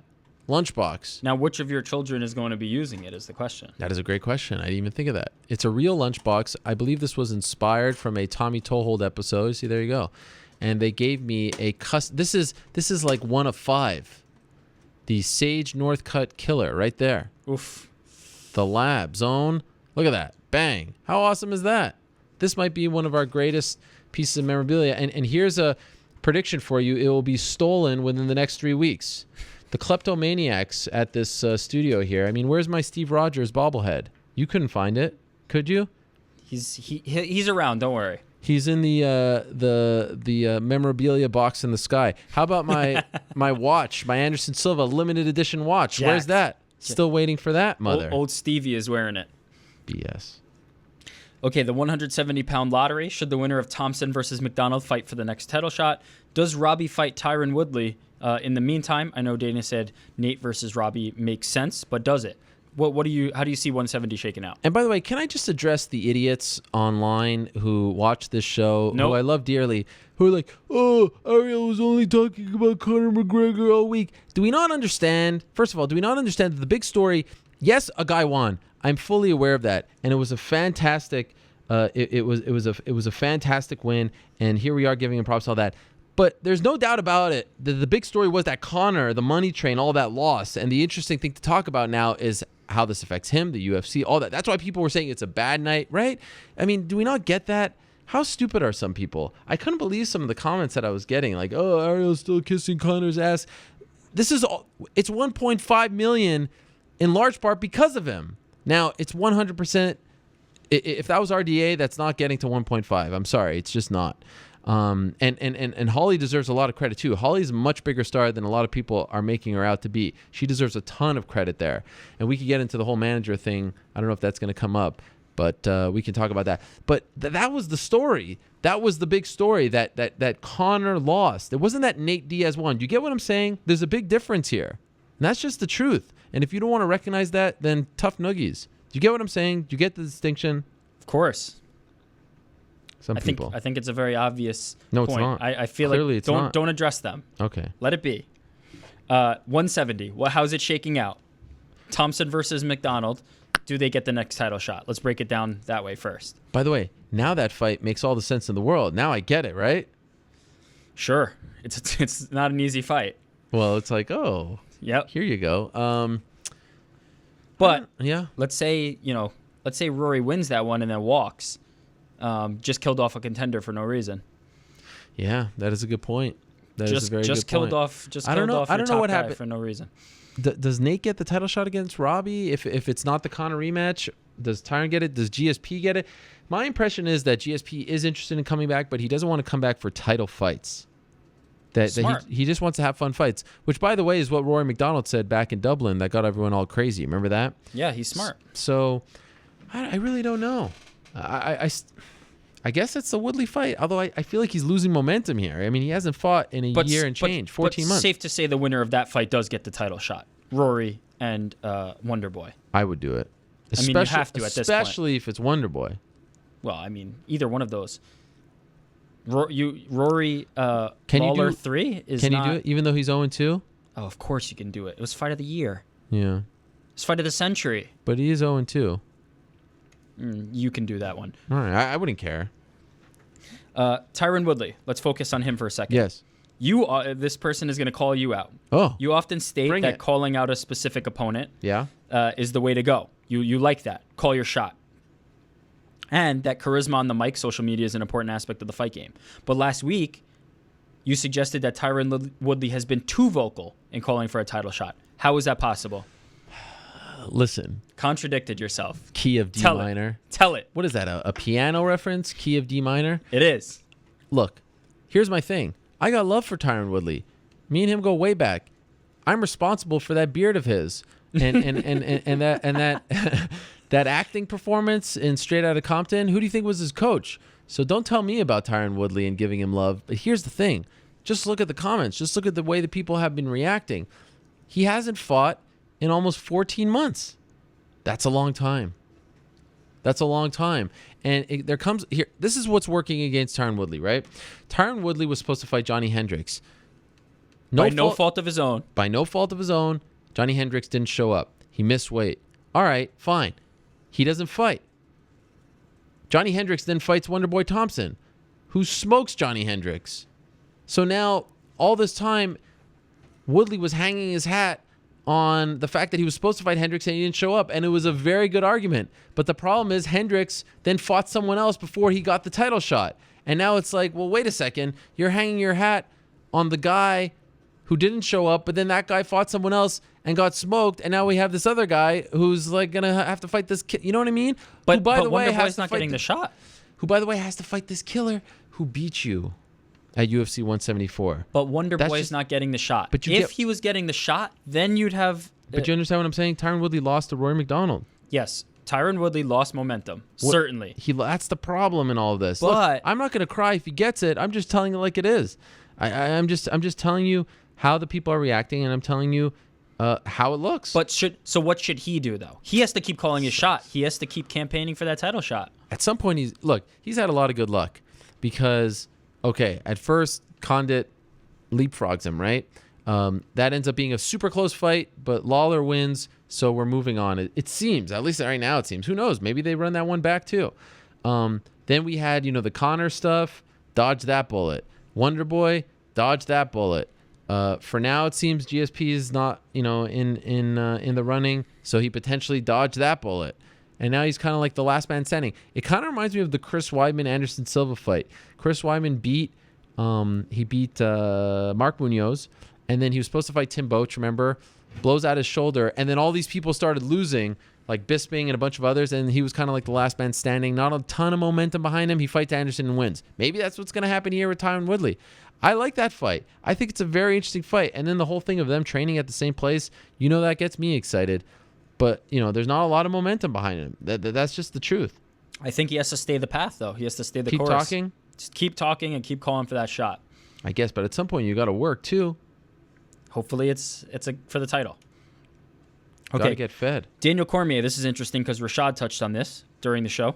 if Jones beats By the Cormier way, in how April, good was Rashad breaking it down, huh? I thought as I said, this was hashtag real talk today. Everybody brought this. Whoever books this damn show deserves a lot of credit. Well, thank you. I appreciate that. Finally, it's about time. Thank you. If Jones beat Cormier in April, if Jones beats Cormier in April, does Cormier move up to heavyweight? That would be a second loss to Jones, and I don't see him doing anything else at light heavyweight. Rashad says he could potentially be done if he loses to Jones again. What do you think? What's next for Cormier if he can't beat John? We're already writing him off here? That's it? Come on. That's no fun. How about this? Someone wrote this to me, and this might go over your head because you're one of these Johnny-come-lately fans. Sure. Tell me. But someone wrote me this. Said, okay, this is what they wrote. Now, I'm not gonna call the person out because it was sort of OTR, off the record, that is. But this is what they said. Continue. They said, why is Daniel Cormier channeling Kurt Angle circa 1999 and playing straight-laced bore who lectures the public on who to cheer? And I was like, gosh damn it, that's a spot-on comparison. You may not remember this, but when Kurt Angle was signed to WWE, his whole thing was, I'm the real American hero, the Olympic gold medalist, and this is who you have to cheer, and these are the 3 I's, integrity, intensity, and intelligence, I think. And he was preaching, and the thing was, he was the Olympic gold medalist, but he was a bad guy because he was preaching too much. He was telling them what to do, and it's kind of what's happening here with Cormier. I think that was the best explanation of what happened at that press conference. I see it, but I don't think of Cormier as like squeaky clean. He's not that kind of guy. He's not the eat your vegetables, and because he does bring it, and he can talk shit with the best of them. Sure. I don't know if it's that. Why are they turning on him? That I don't know. I really don't know. I guess there's some of that he's a little bit cleaner than John Jones. Look, there's a lot. Bad boy there's definitely a lot going on, and it's not 1-to-1 here. But I think the main thing really is that distance makes the heart grow fonder. They miss Jones. Yeah. He comes back. He's all like happy-go-lucky. He's clean. All that stuff. Whatever. But there is something to be said for, hey, don't cheer him. Cheer me. I'm the clean guy. I'm your champion. I'm the guy who doesn't let you down. I'm the guy who did this and that. I'm the Olympian, all that. There is kind of something to be said for that, for people not liking to be told who to cheer for. You know what I'm saying? I think that was the mistake, was saying, why are you booing me? That's never a good response unless you're Raging Al, who did it about as good as you could do it. Raging Al, yeah, I missed that guy. Anyway, I thought that was a fantastic comparison, and it's really going to be interesting. I maintain, I don't know if I said it on this show last week. I do so many shows, it's hard to keep up. Oh, wow. Go to Louisiana, do a press conference there, Jones and Cormier, no one else. Go to New York, do a press conference there, Jones and Cormier, no one else, in the weeks leading up to this fight. I mean, it's almost coming. It's in 6 weeks? How great would that be? How awesome would that be? Go to New Orleans. I don't know if you want to do that because Cormier might get booed out of the building in New Orleans. No, that's not going to happen. I mean, at this point, I could not have foretold that. There's no way I saw that one coming. I saw it. Some people think that because he picked against Conor McGregor the week of the fight, that a lot of the Irish fans were booing him. Oh, well then, okay, then that's a perfect explanation for what's going on right now. I don't think those Irish fans watch UFC tonight. So either it was a factor or it wasn't. Tell me. I heard some people say that to me, but I don't think they watch UFC Tonight, those Irish fans. They don't get that show over in Ireland. Maybe they do. Maybe that's the reason. I think that's a little too, I don't know. I say just do it in New York. Forget Louisiana. Let Cormier continue his same... Why? I thought Cormier was your guy. Why do you want him to get killed out there? Because I think he'll embrace it. That's the thing. He's smart. No, he will embrace that. You got to go to both coasts or both cities. That's not even... I mean, it's not... Anyway. What? It's perfect. It's not coasts. I know. I messed that up. I don't know my geography. Listen, go to New York City, do a press conference, get the media there, go to New Orleans, UFC, wherever you are, on the house. Take that one, run with it. Trust me. Let's stay on John Jones and another opponent of his. Outside their cage, though. What do you make of the back and forth between Chuck Liddell and John Jones? Okay. Jesus. Can we stop this one already? This has to be the most boring feud. It's never going to happen. What's the point? It's never going to happen. Can we stop that one? Does it remind you a little bit of the NBA people hating on Steph Curry? A little bit of the old timers? A little bit of the this guy's putting up, 40 when I couldn't do it, and now I'm going to say that the game's a little different. Like look, I have Robertson, the utmost Hayden. respect for the legends of the hardwood. I mean, those guys, they made the NBA into what it is today. Steph Curry is better than all of them on his worst day, though. That's just the truth of the matter. I'm sorry. We're comparing a lifetime of work to essentially like 3 seasons. Like that's really when he's burning damn bright right now. He is. Look, I got love for Steph Curry. One of the very first jerseys that I ever bought my kids. Proud to wear. Bandwagoner, perfect. Absolutely. And that's one guy. But you know what? I'm not a bandwagoner. I'm not the one whose email address was LeBron 93 or whatever the hell it is. That's the Cavs. You have the Cavs. No connection to Cleveland, yet somehow you're a LeBron fan. Listen, Explain that one to me. Listen, you have no connection to New York. You're a Canadian. Yeah. First of all, the Knicks never won shit, so I can. That says it all. Yeah, so that's I can all we need to say. That's not bandwagon if they don't win, for God's sakes. Although it was great, great buzzer Lakers? beater. Yeah, Against the Lakers? Jose Calderon. Good what's win. up? Good win. Anyway, so what were we talking about? We were talking about. Chuck. Well, and, now and it's John gone Jones. to the point where it's like, at me when you're gonna, talk smack about me. And Yeah. It's like, I mean, come on. Now we're gonna start arguing about Twitter. You're Really? you're not feeling it. I'm not feeling this one, and it's been going on for a while. Yeah. Right. And I think the facts are firmly in John Jones's case so far. What is the point of this feud? I could have beaten you back in the day. Well, yeah, that's the thing. I mean, it's a pride thing, not the organization, but the feeling. No thanks. Okay, current state of that division. By the way, I got in trouble. Maybe I feel this way because prior to UFC 172, I got in trouble for asking John Jones about it. Oh, that's right. Some people weren't happy about that one, so maybe I've just blocked it out of my mind. Yeah, you're. Let's just leave it at that. You're done okay? with it now, but you did care at one point. Well, let's just say I was asked the question. Okay. The state of that division, the division with Cormier and Jones. With no real young prospects emerging, almost every top fighter of the division is relatively old and or has already lost to John Jones, considering if John Jones wins in April and then defends the belt against Anthony Johnson, is it possible that we'll see him decide to move up to heavyweight at that point? Well, I still think he wants that Gustafsson fight.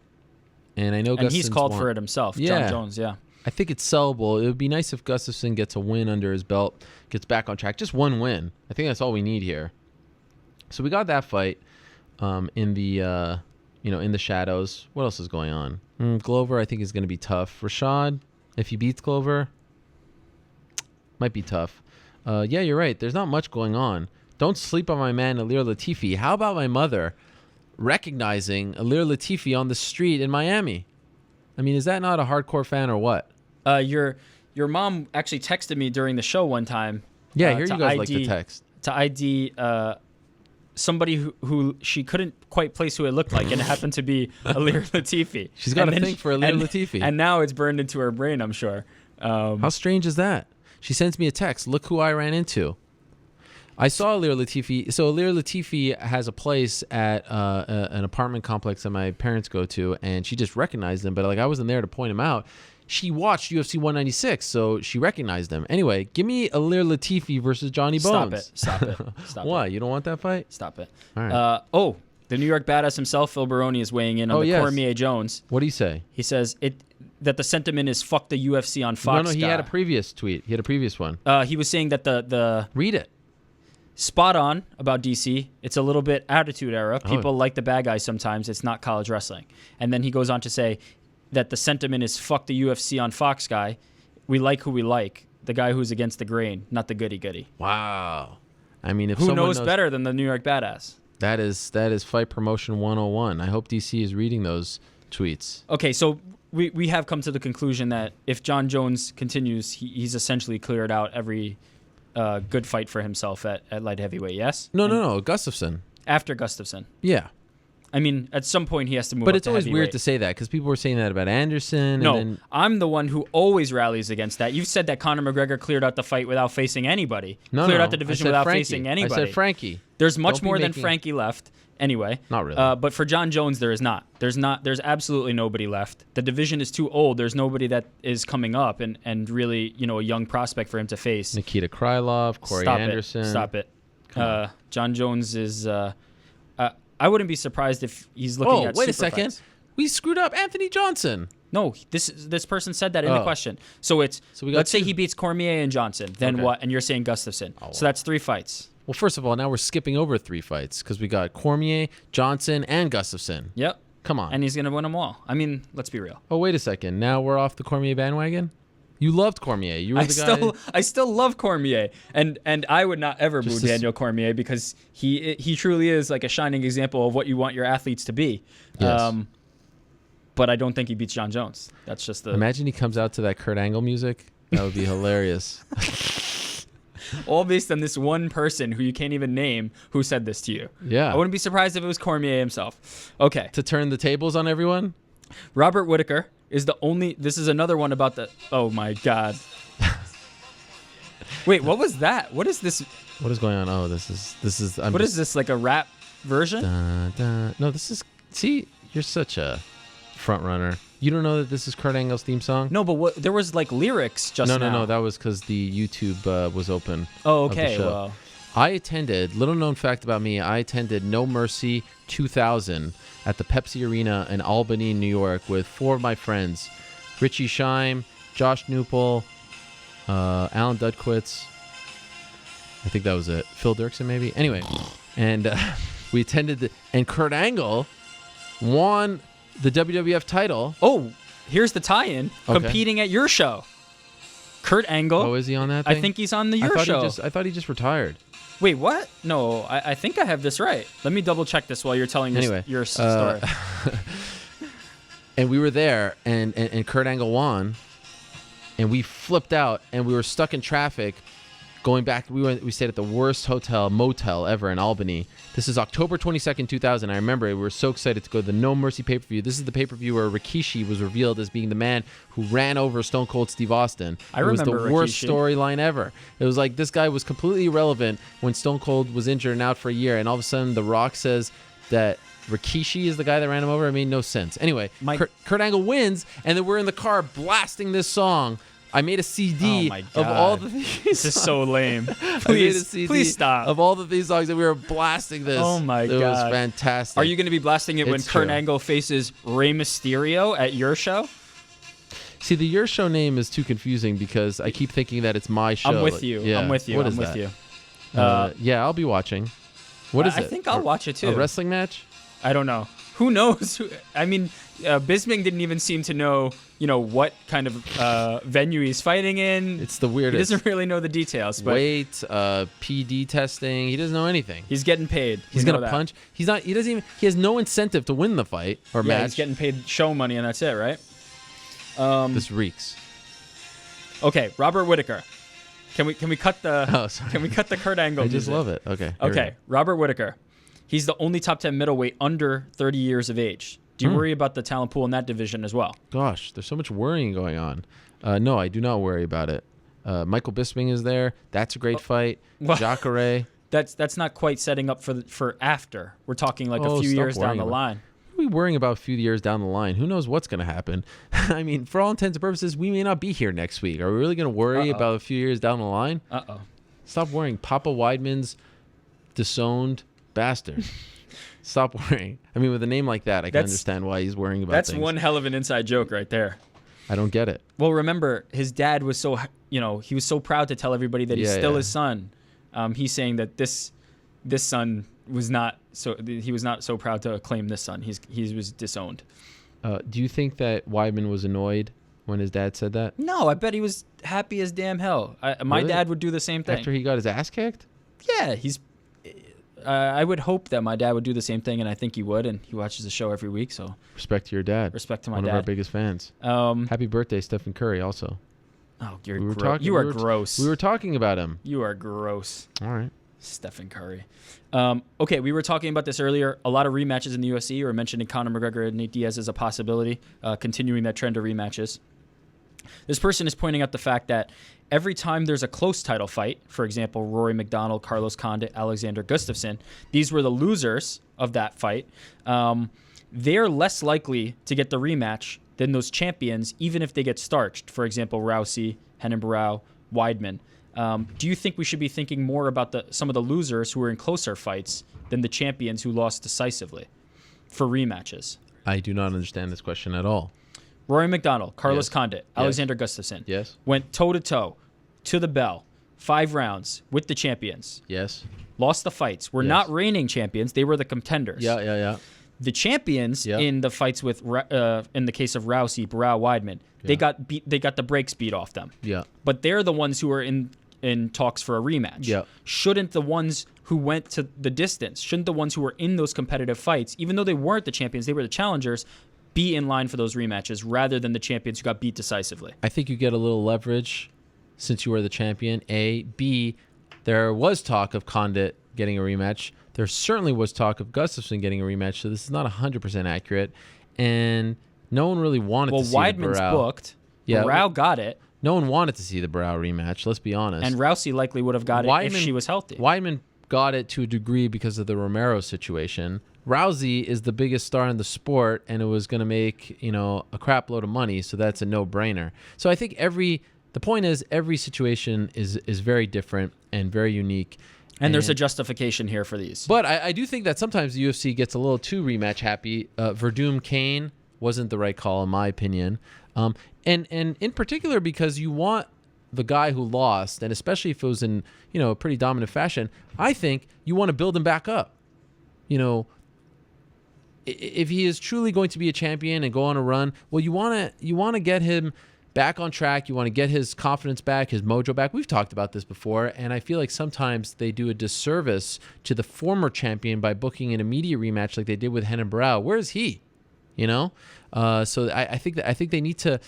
Okay, big win, potential money-making fight down the line, but let's build up this guy again. Let's get him some, lesser fights. I'm not saying cupcake fights, but some lesser fights. Let's get the champion some fresh matchups, and especially in the case of Verdum, where we were kind of in this, this. We were talking about that fight for like 20 months. Remember, after UFC 166 and Kane got injured, sometimes you gotta be a little more creative. That's how I feel. Invicta FC 16. Invicta doesn't get the recognition that it deserves. Some really solid fights are going on over there. What did you make of Invicta FC 16, and who are the standout performers for you? I touched on that. Did you have anything that just stood out to you? By the way, how many people were there? It was hard to tell because there was a point in the fight where I felt like I can hear the I like when you hear the corners talk, but I didn't press that function on my my phone. I understand what you're saying. No, it was a solid crowd. Okay. That's all you have to say about that. It was a huge venue. Like it wasn't a venue with traditional like stadium seating. It was a hall. It was a banquet where the ground was flat and they laid out seats. So it was a very, very, very, very large room. Actually, I'm a very big fan of the Invicta product because I always feel like the fights are fun. I love when they try to group it up with a UFC event so that you can get more media and more attention. They did that prior to UFC 184, and of course they did it in July. I'd like to see them do it more. I think it makes a lot of sense to do the events in Las Vegas, all kidding aside. And I think that this was actually, for whatever reason, maybe it was hard because we were all sort of suffering from 196 hangover. It's hard to top that. But I actually think that this card was one of their deeper cards. And I like that they don't load it up with like 11 or 12 fights. How many were on this? 1, 2, 3, 4, 5, 6, 7, 8. That's a nice number. And especially when it's on Fight Pass and there aren't a lot of commercials to play and all that stuff, it rolls pretty fast. So I really like the product. The Ayaka Hamasaki fight was great. Nice comeback win there. What was the one fight that... Oh, well, Aldana, I feel like Aldana's ready for the UFC, don't you think? That was a strange booking. Yeah, I mean, it wasn't... Having her fight Jessamine Duke, because Jessamine Duke is still a member of the UFC. She has a contract with the UFC, and she is a name from The Ultimate Fighter, and of course, being associated with Ronda, goes down to try to build her up, and you have her fight, maybe the second best bantamweight in Invicta behind the champion, right? Is that fair? Sure. I think Aldana is definitely super polished. I think there's still... That was a short notice fight. There's still a little more to prove for who? For Jessamine Duke. Why have her? Why not have her fight some 3-0 fighter or 1-2? You know what I mean? Why is she fighting the best bantamweight not named Tanya Evinger in Invicta? Sure. I think I'd like to see Aldana and Evinger again. But the thing is, like, when you get sent down to the minors, so to speak, and I'm not calling Invicta the minors, but when you get when the UFC is saying, go get some fights, build yourself back up, get some wins under your belt, get some cage time, all that. don't have her fight the best fighter in the division, not named the champion, who should probably be already in the UFC, if we're being honest, right? Sure. I agree with that. Right. I don't mean to put you in an awkward spot here, but I'm just these are my takes on the Invicta product. Yep. And like I said, I'm a big fan of Jin Yu Frey. I think she could be promoted very well. What does she have? Like some crazy degree, and she treats cancer patients. These are the kinds of stories that they need to put out there. She's got a great. I mean, the weigh-ins were fun. Roxanne was. It's a great product. Roxanne, what did she dress up as? She was, I think, Katana from Mortal Kombat or Melina. I haven't played those games in a long, long time. The main issue is they have to try to get people to not... Look, 105 and 125 should be the top priorities, and 145. And they have to... They're in an awkward spot with 115 and 135. And I think Shannon has done a fantastic job of revitalizing 135, even though all the big names are in the UFC, and now it's slowly starting to happen again with 115. She does a great job of finding a lot of talent, and I think in large part due to the fact that she's the main game in town. But they have to start getting people to not think that this is the minor leagues, because it wasn't like that in the early days, because they were the only game in town. That's the tough part. Cyborg in the UFC, what are your thoughts on Chris Cyborg recently campaigning for a fight at UFC 198? What do you think the chances of this actually happening are? Do you have any interest in seeing her fight in the UFC, given that they have no 145ers? The one thing I learned from all of this stuff among many other things, so I shouldn't say it's just one thing, but, fans, especially when you're talking to the mainstream, the casual fans that are going to, the Dan Patricks of the world, the Bill Simmonses of the world, they just want to see great fights, right? And what does the 135-pound women's UFC title mean to them? It's not the most prestigious belt in the world. It has only been in existence for like 3 years. Get Cyborg on your cards. Even if it's 140, even if it's 145, just get her on the damn cards. She's a UFC fighter. She has a UFC contract. She has a Zuffa contract. Why is she fighting in Invicta? It doesn't make any sense to me. So she'll never fight for the belt again. You don't think Kat Zingano would fight her? You don't think Miesha Tate, prior to becoming champion, would fight her? I wouldn't even be surprised if she would fight her now. For whatever reason, Ronda didn't want to do it. But get her on your card. So 198, you're trying to sell, 40,000 tickets. Why wouldn't you put her on that card? And if you want to get crazy, put her on the Fight Pass prelims. Put her on the prelims and say this is an Invicta fighter who usually fights on Fight Pass, and let her fight on the Fight Pass prelims. I'm sure Eric Winter would love that. Absolutely. So yeah, I would do it 100%. That's a solid card, by the way. If you actually look at the fight, like Matt Brown versus Damian Maia, and there's obviously Vitor and Jacare and Miocic and Verdum.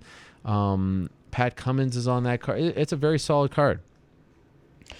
Given that Miesha wouldn't have gotten the title shot had Holly not advocated so strongly for her, do you think Miesha should return the favor and advocate for Holly to get the next shot?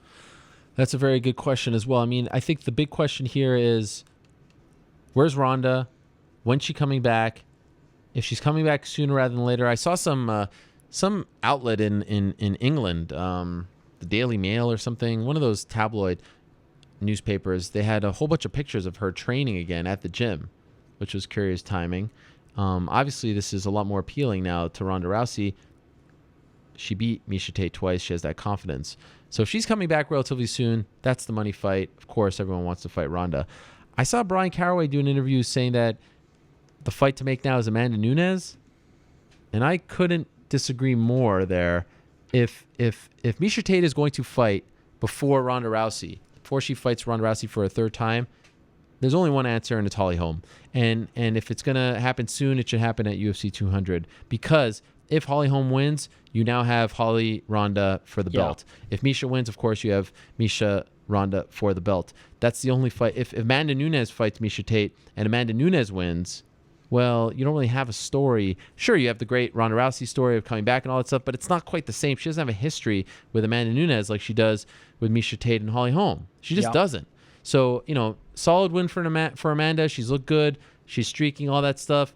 But the timing just isn't right here. So it should only be Holly Holm if she fights before fighting Ronda Rousey. Yeah, it's a 3-woman weave right now. Which is great. Which I don't understand why people think this is a bad thing. Silly. Any insight onto why the UFC schedule is relatively light in this month and the next month, March and April? There are big cards and great fights, but the number of events seems lighter than usual. I think the big news just came through the wire. Paige Van Zandt, a 10-to-1 I don't know if that's a favorite. No, if someone's 10-1, what does it mean? Underdog or favorite? Well, it depends on what the other people are. 5-2, 6-1, 7-1, 15-2, 15-2. Well, whoever's 5-2 is. Well, the odds of Paige Van Zandt winning Dancing with the Stars, according to Bovada, 10-1. Which I think is a little crazy. Do they not know that she has a background in dancing?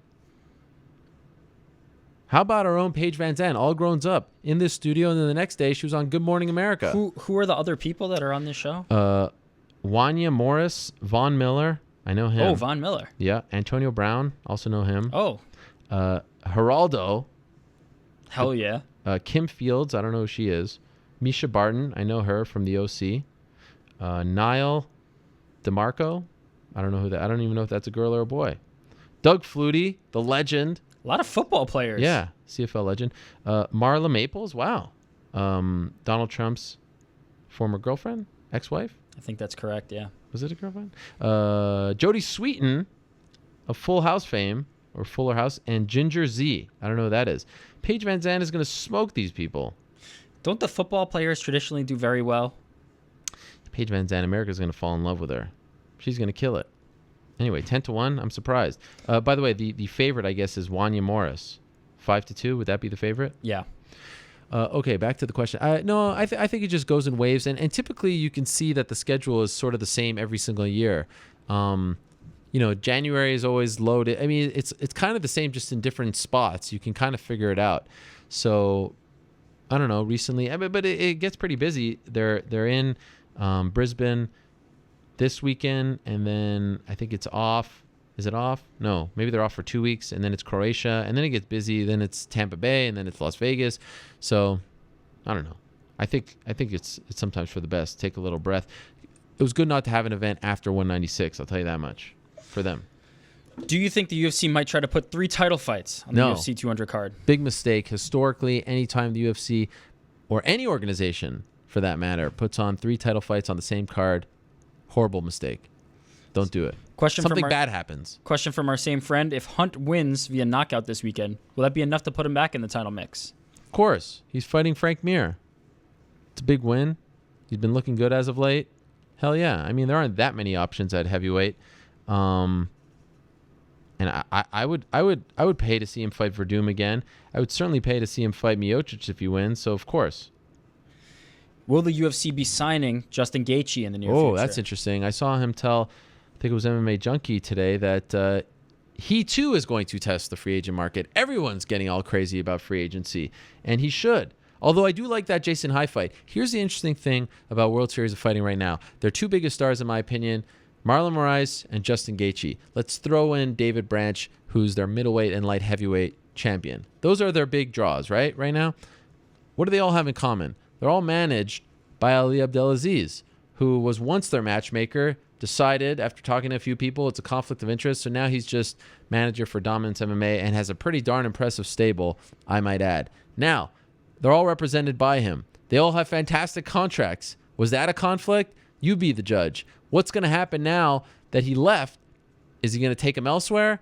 Are they still going to get that favorable deal? Are they going to get a pay cut? What's going to happen? This is fascinating because Moraes and Gaethje in particular are, to me, are worth going after, especially if you're a Bellator. I mean, say what you want about Ali when he was, running World Series of Fighting and doing the whole conflict of interest thing. He made some pretty damn good fighters. He developed some great fighters, and the organization has a different feel now. It's really like a main event.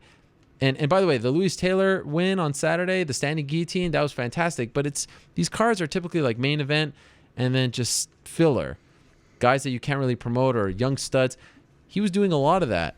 Had a nice mix of names, veterans, and guys like Moraes and Justin Gaethje, who we did not know before World Series of Fighting was around. What? So I'm really curious to see what happens here. Why do you think Branch doesn't get that same kind of rub? Is it because he was already in the UFC? Yeah, I think so. And we've seen that, been there, and whereas Which, Gaethje by the way, and I don't think is haven't. fair because I think that he probably got into the UFC too soon and got cut too soon. They didn't give him enough time to develop. Probably the best thing to happen to him was to leave the UFC and look what's happened now. He's damn sure good enough to be on the roster now. Yeah, he finished Yushin Okami 100%. I just feel like those guys, there's a little more of an unknown. The UFC actually reached out to David Branch to fill in. I think it was, if I'm not mistaken, I might be mistaken here because it's late in the show, but I think it was when the whole Chris Camozzi Jacare 2 thing happened last year in April in New Jersey. So those guys get paid very well. Ali treated them well. So what's going to happen? Are they going to want to stick around and continue to get paid? Will World Series of Fighting cut back and offer them less? That's a really interesting story to follow. And can we stop with the damn Twitter feed tweeting out non-World Series of Fighting news? What is happening? If you go to their website, we were looking at this earlier. Like the top story is a Conor McGregor story. This is like Pro Elite. Do we remember? I know you don't remember Pro Elite because this is, before your time, but ProElite.com was trying to be like the news site. And also, no, just focus on promoting your fighters. Put out as much content about your fighters, your promotion, your organization, your upcoming events as you want. Flood our timelines. Don't promote someone else. What are you doing? We get enough of that everywhere else. No one's going to WorldSeriesOfFighting.com, WSF.com. No one's going to that website to read about Conor McGregor. Do you not understand this? I don't know. Maybe I don't know what I'm talking about, and that stuff does the best. Maybe that gets the most traffic. And then guess what? If that's the case, then it doesn't even make any more sense. What is that telling you about the way you're promoting your own fighters? Gets me all fired up. Do I have a point? Do you agree with me? I agree with you that I wouldn't do it, but if that's the way that the traffic comes in and then they dig around the WSOF site and see some more stuff. All right, maybe you're right. What do I know? So you're saying they're baiting us with the Conor news. I mean, I can't think of another reason to do it. It's not your promotion, so I don't know. Okay, how about this? Fantasy matchmaking. Nate Diaz versus Nick Diaz at UFC 209. Oh, my Lord. What would it take to do that? I don't think they'd ever do it. No, but that would be insane. Do you think that gets over 2 million? It would just be too awkward. The whole thing. I think the problem is they wouldn't sell it. Oh, domestic violence? What a horrible name. Even if they were to agree to this, they wouldn't. There's no way Nick is going to be like, well, you didn't eat your peas when you were growing up, and Nate, comes back with something else from their childhood. And if you read that interview that Nick gave me after the suspension in September, you could tell that he has very mixed feelings about his brother still fighting. Now I'm sure he's happy that he's making money and he's all popular and everything, but I just can't see them punching each other for our enjoyment. I don't think it would ever happen. Yeah. By the way, we talk about teammates. I mean, this is the next step. Is it? Am I wrong, or are a lot more people talking about UFC 209 since we talked about it last week on the show? Now I see everyone talking about it. Certainly a topic. Certainly a topic. Weird. NCAA tourney time. Oh, yes. Are we doing the Helwani nose bracketology challenge? I'm happy you asked. A lot of people have been asking me about this, and yes, it is coming. I just need to get around to it. Look out for it. There's a very select few people that are a part of this prestigious tournament because I just go back to the same email. So if you were there from the beginning, you will be getting an email, and I don't really know what's at stake. To be honest, I'm too lazy to then go ship something out there. I'll send you a tweet. How about that? Is that good enough? I don't think that's a sufficient price. How about this? Okay. No, I was gonna say something from the set, and I was gonna pick the. Oh, no, not giving away anything. How about? I don't know. I have no idea. Throw out some suggestions. And by the way, here's something I've been thinking. Oh, and I wanted to address this before we go. We've been working on it. I'm the kind of podcast consumer who doesn't like to subscribe for some reason. I'm starting to more now, and I obviously understand the value in it, and I certainly appreciate anyone who does subscribe to this show and any of our other shows at SB Nation and MMA Fighting in particular. But for some reason, I never do it. I always search for the podcast, and it appears as though the last 2 weeks, when you search for our podcast, the show doesn't show up. But if you subscribe to it, it comes up on your feed. It's a very peculiar thing. We don't exactly know why, but we're trying to figure it out, and hopefully for this week, it will be figured out. I also feel, if I can be honest, so have no fear, just subscribe and it will come up is what I'm trying to tell you, because a few people have been tweeting me about this. I also feel, yes, you can get it at SoundCloud. iTunes is not the only way. Go to SoundCloud and that is download true. it. That's true. And iTunes, I feel like those rankings are very skewed. There's something fugazi going on there, and I feel like I see these podcasts like with 30-second clips, then all of a sudden vault to the top, and I think it's because they get people to comment and rate the podcasts, and I think that's why they get vaulted up. You heard the man. Comment and rate on iTunes. I've never asked this before, but I'm just curious. I'm just curious to see what happens. If we could just try it out. Let's just comment and rate and see what happens. And then I think my point will be proven that the whole thing is fugazi, that the ones that you see at the top are only getting the love because people are commenting and rating whatever. So 5 stars, more New York Rick, all that good stuff. Yeah, do whatever you want. I don't care. Rate whatever you want. Subscribe, comment, and rate. And let's see what happens. And if we go to number 1, we have just proven that the iTunes rankings are fugazi. Can we do that? Or that are we on board with or this? Or that they're legit and we figured out the system. Or that they're legit. Rate us 5 stars. Okay. Auto. There we go. Okay. 2 more. Yes. This comes up. The intro music comes up from time to time. What's up with the mariachi band? Spelled in a very very strange way. 2 words. But what's up with the mariachi band in the intro? True story. Before there was a New York Rick, there was a guy named Joshua Audi back in the AOL days, and we sat there. And they told me that they wanted this show to only be 15 minutes long. 15 minutes? I said 15 minutes? That's the length of my intro, for God's sake. So we agreed on an hour. And originally, as I've told before on the show, it was supposed to be Fight House Radio. There was a gym in New York called Fight House, so they told me I couldn't use that name. The first 3 episodes were called Fight House Radio. So then I changed it to the MMA Hour. Pretty simple. And we were an hour long, so it made sense. And when we sat down, he said, okay, I have some songs for you to pick for your intro. The first one he gave me was the one that we're using now. And I'll give you some insider information that I never told anyone before. So we picked that song. Then, maybe 2 years into it, Lenny Hart was on this show. And she said my name. I don't know if I asked her or if she just said it. I can't remember. And then we took that clip of her saying my name, and that's in the intro. But then we needed someone to intro the name. So Josh actually recorded his voice, distorted it, made it sound very deep. And that's what you hear. This is the Mixed Martial Arts Hour. That's actually Josh, who does not sound like that at all. And he just distorted his voice, and there's our intro. And at one point, we had Bob Sapp laughing in there. Oh, yeah. Well. Brendan. Wow. Buzzkill Brendan had inserted that. Yes. Whatever happened to Buzzkill Brendan? Where is he? Killing Buzz somewhere else. That's right. Slurperella. She's back? She's watching, and she wants me to wish her a happy birthday. So happy birthday, Slurperella. From you only... only me. Not Ariel. You know how we do. Let me tell you something about Slurperella. She is an OG. I have not heard. I think I blocked her on Twitter because she got a little crazy. Well, that's why she doesn't want to hear from you. Number 1 Miguel Torres fan from back in the day. That's right. I think I'm actually going to go out and unblock her. She is an OG fan. Wow. Birthday gift. I have not heard that name in ages. Happy birthday, Slurperella. Happy birthday, Slurperella. Do not, just word to the wise, do not ask her why that's her name. I made that mistake once. Interesting. It's the truth. That was it for the questions. Okay, quickly, let's run through the odds here. Okay. Let's go. Rin Nakai, Leslie Smith. This weekend, UFC, Brisbane. Saturday night, FS1. Leslie Smith favorite, for sure. Good to see Rin Nakai back, though. Yeah. Jeez, where's she been? Yes, slight favorite. Ross Pearson, Chad Laprise. Chad Laprise, for sure. Slight favorite. Very slight. Minus 125.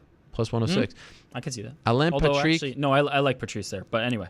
Alain Patrick and... what, you mean Laprise? Yeah. Oh, you said Patrice. Alain Patrick versus Damian Brown. Patrick. Wrong. Brown taking... What? There's 2... What? It's... there's a typo here, clearly. What is it? It should be... It says plus 185, but it should be minus 185. So you're right. Walsh Andrade. That's Viscardi Andrade, not Jessica. Walsh. Correct. Slight. Also very close. Hooker Adiva. Hooker. Slight. Minus 195 plus 175. Joban O'Reilly. Joban. Huge. Yes. Minus 140 plus 400. Beck Rawlings against He Ham. Oh, that's a good one. I think Ham, but it'll be close. Or Ham. I'll go Ham. Don't try to show me up with your Ham. I said Ham. You said Ham. You're right though. Minus 121 for Ham. Minus 121? Yeah. Okay. Plus 108. James Tahuna against the legend himself, Steve the Boss Bosse. Tahuna for sure. Minus 245 plus 221 for Tahuna. Antonio Carlos Jr., Daniel Kelly. Shoeface, of course. Who's Shoeface. Who's Shoeface? Antonio Carlos Jr. Why is he Shoeface? That's his nickname. Is it? Yeah. Minus Oh, 500. boy. God, I missed that one. More tough Brazil for me. Jake Matthews, Johnny Case. Good fight. Damn. That's a hard one because I feel like people have come off Matthews a little bit. I'm gonna go Case, but I don't know. Super close. Minus 103, minus 102. I mean, that's a pick 'em. There's no real favorite on that one. Super interesting fight here. Hector Lombard returning against Neil Magny. Yeah, I think I think Magny's gonna be the favorite because of the reason Hector Lombard was out for a while. Very close. Minus 130, plus 128. Is it Magny? Yeah. Yeah, I think that, why Hector Lombard was out plays into that a lot. Man, this is a really close card. All over the map. Except for Joban. Yeah. Frank Mir, Mark, the KFC King Hunt. I'm going to go Hunt slight favorite, but I think that Mir is obviously dangerous. I mean, if he can get inside and take Hunt down, which we've seen happen before, I think it's going to be a short night. So I'm going to say Hunt's the favorite, but I think I think it's close, and I think Mir has real live dog potential there. Yeah, you're right. Minus 155 for Hunt, plus 152 for Mir. A lot of close fights there. Yeah, I mean, other than Joban and Tahuna, also Patrick, but that fight was just made against Damian Brown. They're all in the 100s. Yeah. Crazy. So that's this Saturday on FS1. The prelims on Fight Pass are at 6:30 Eastern, then 8 p.m. Eastern on FS1 prelims, and then main card 10 o'clock on FS1 as well. Also one championship this weekend on March 18th. Okay, that's it. We're done. We are done. Peace out. Good show. Great show. You can hit my music. Thank you very much, New York Rick. What a show. Wow. How about this? Just over the wire. I like to pretend that I have a news wire. Dan Hardy is going to be providing analysis on the Fox desk on Saturday for that card. That's cool. Good for Dan. He's fantastic. I saw some of those breakdowns that he does with John Gooden, my main man over in London.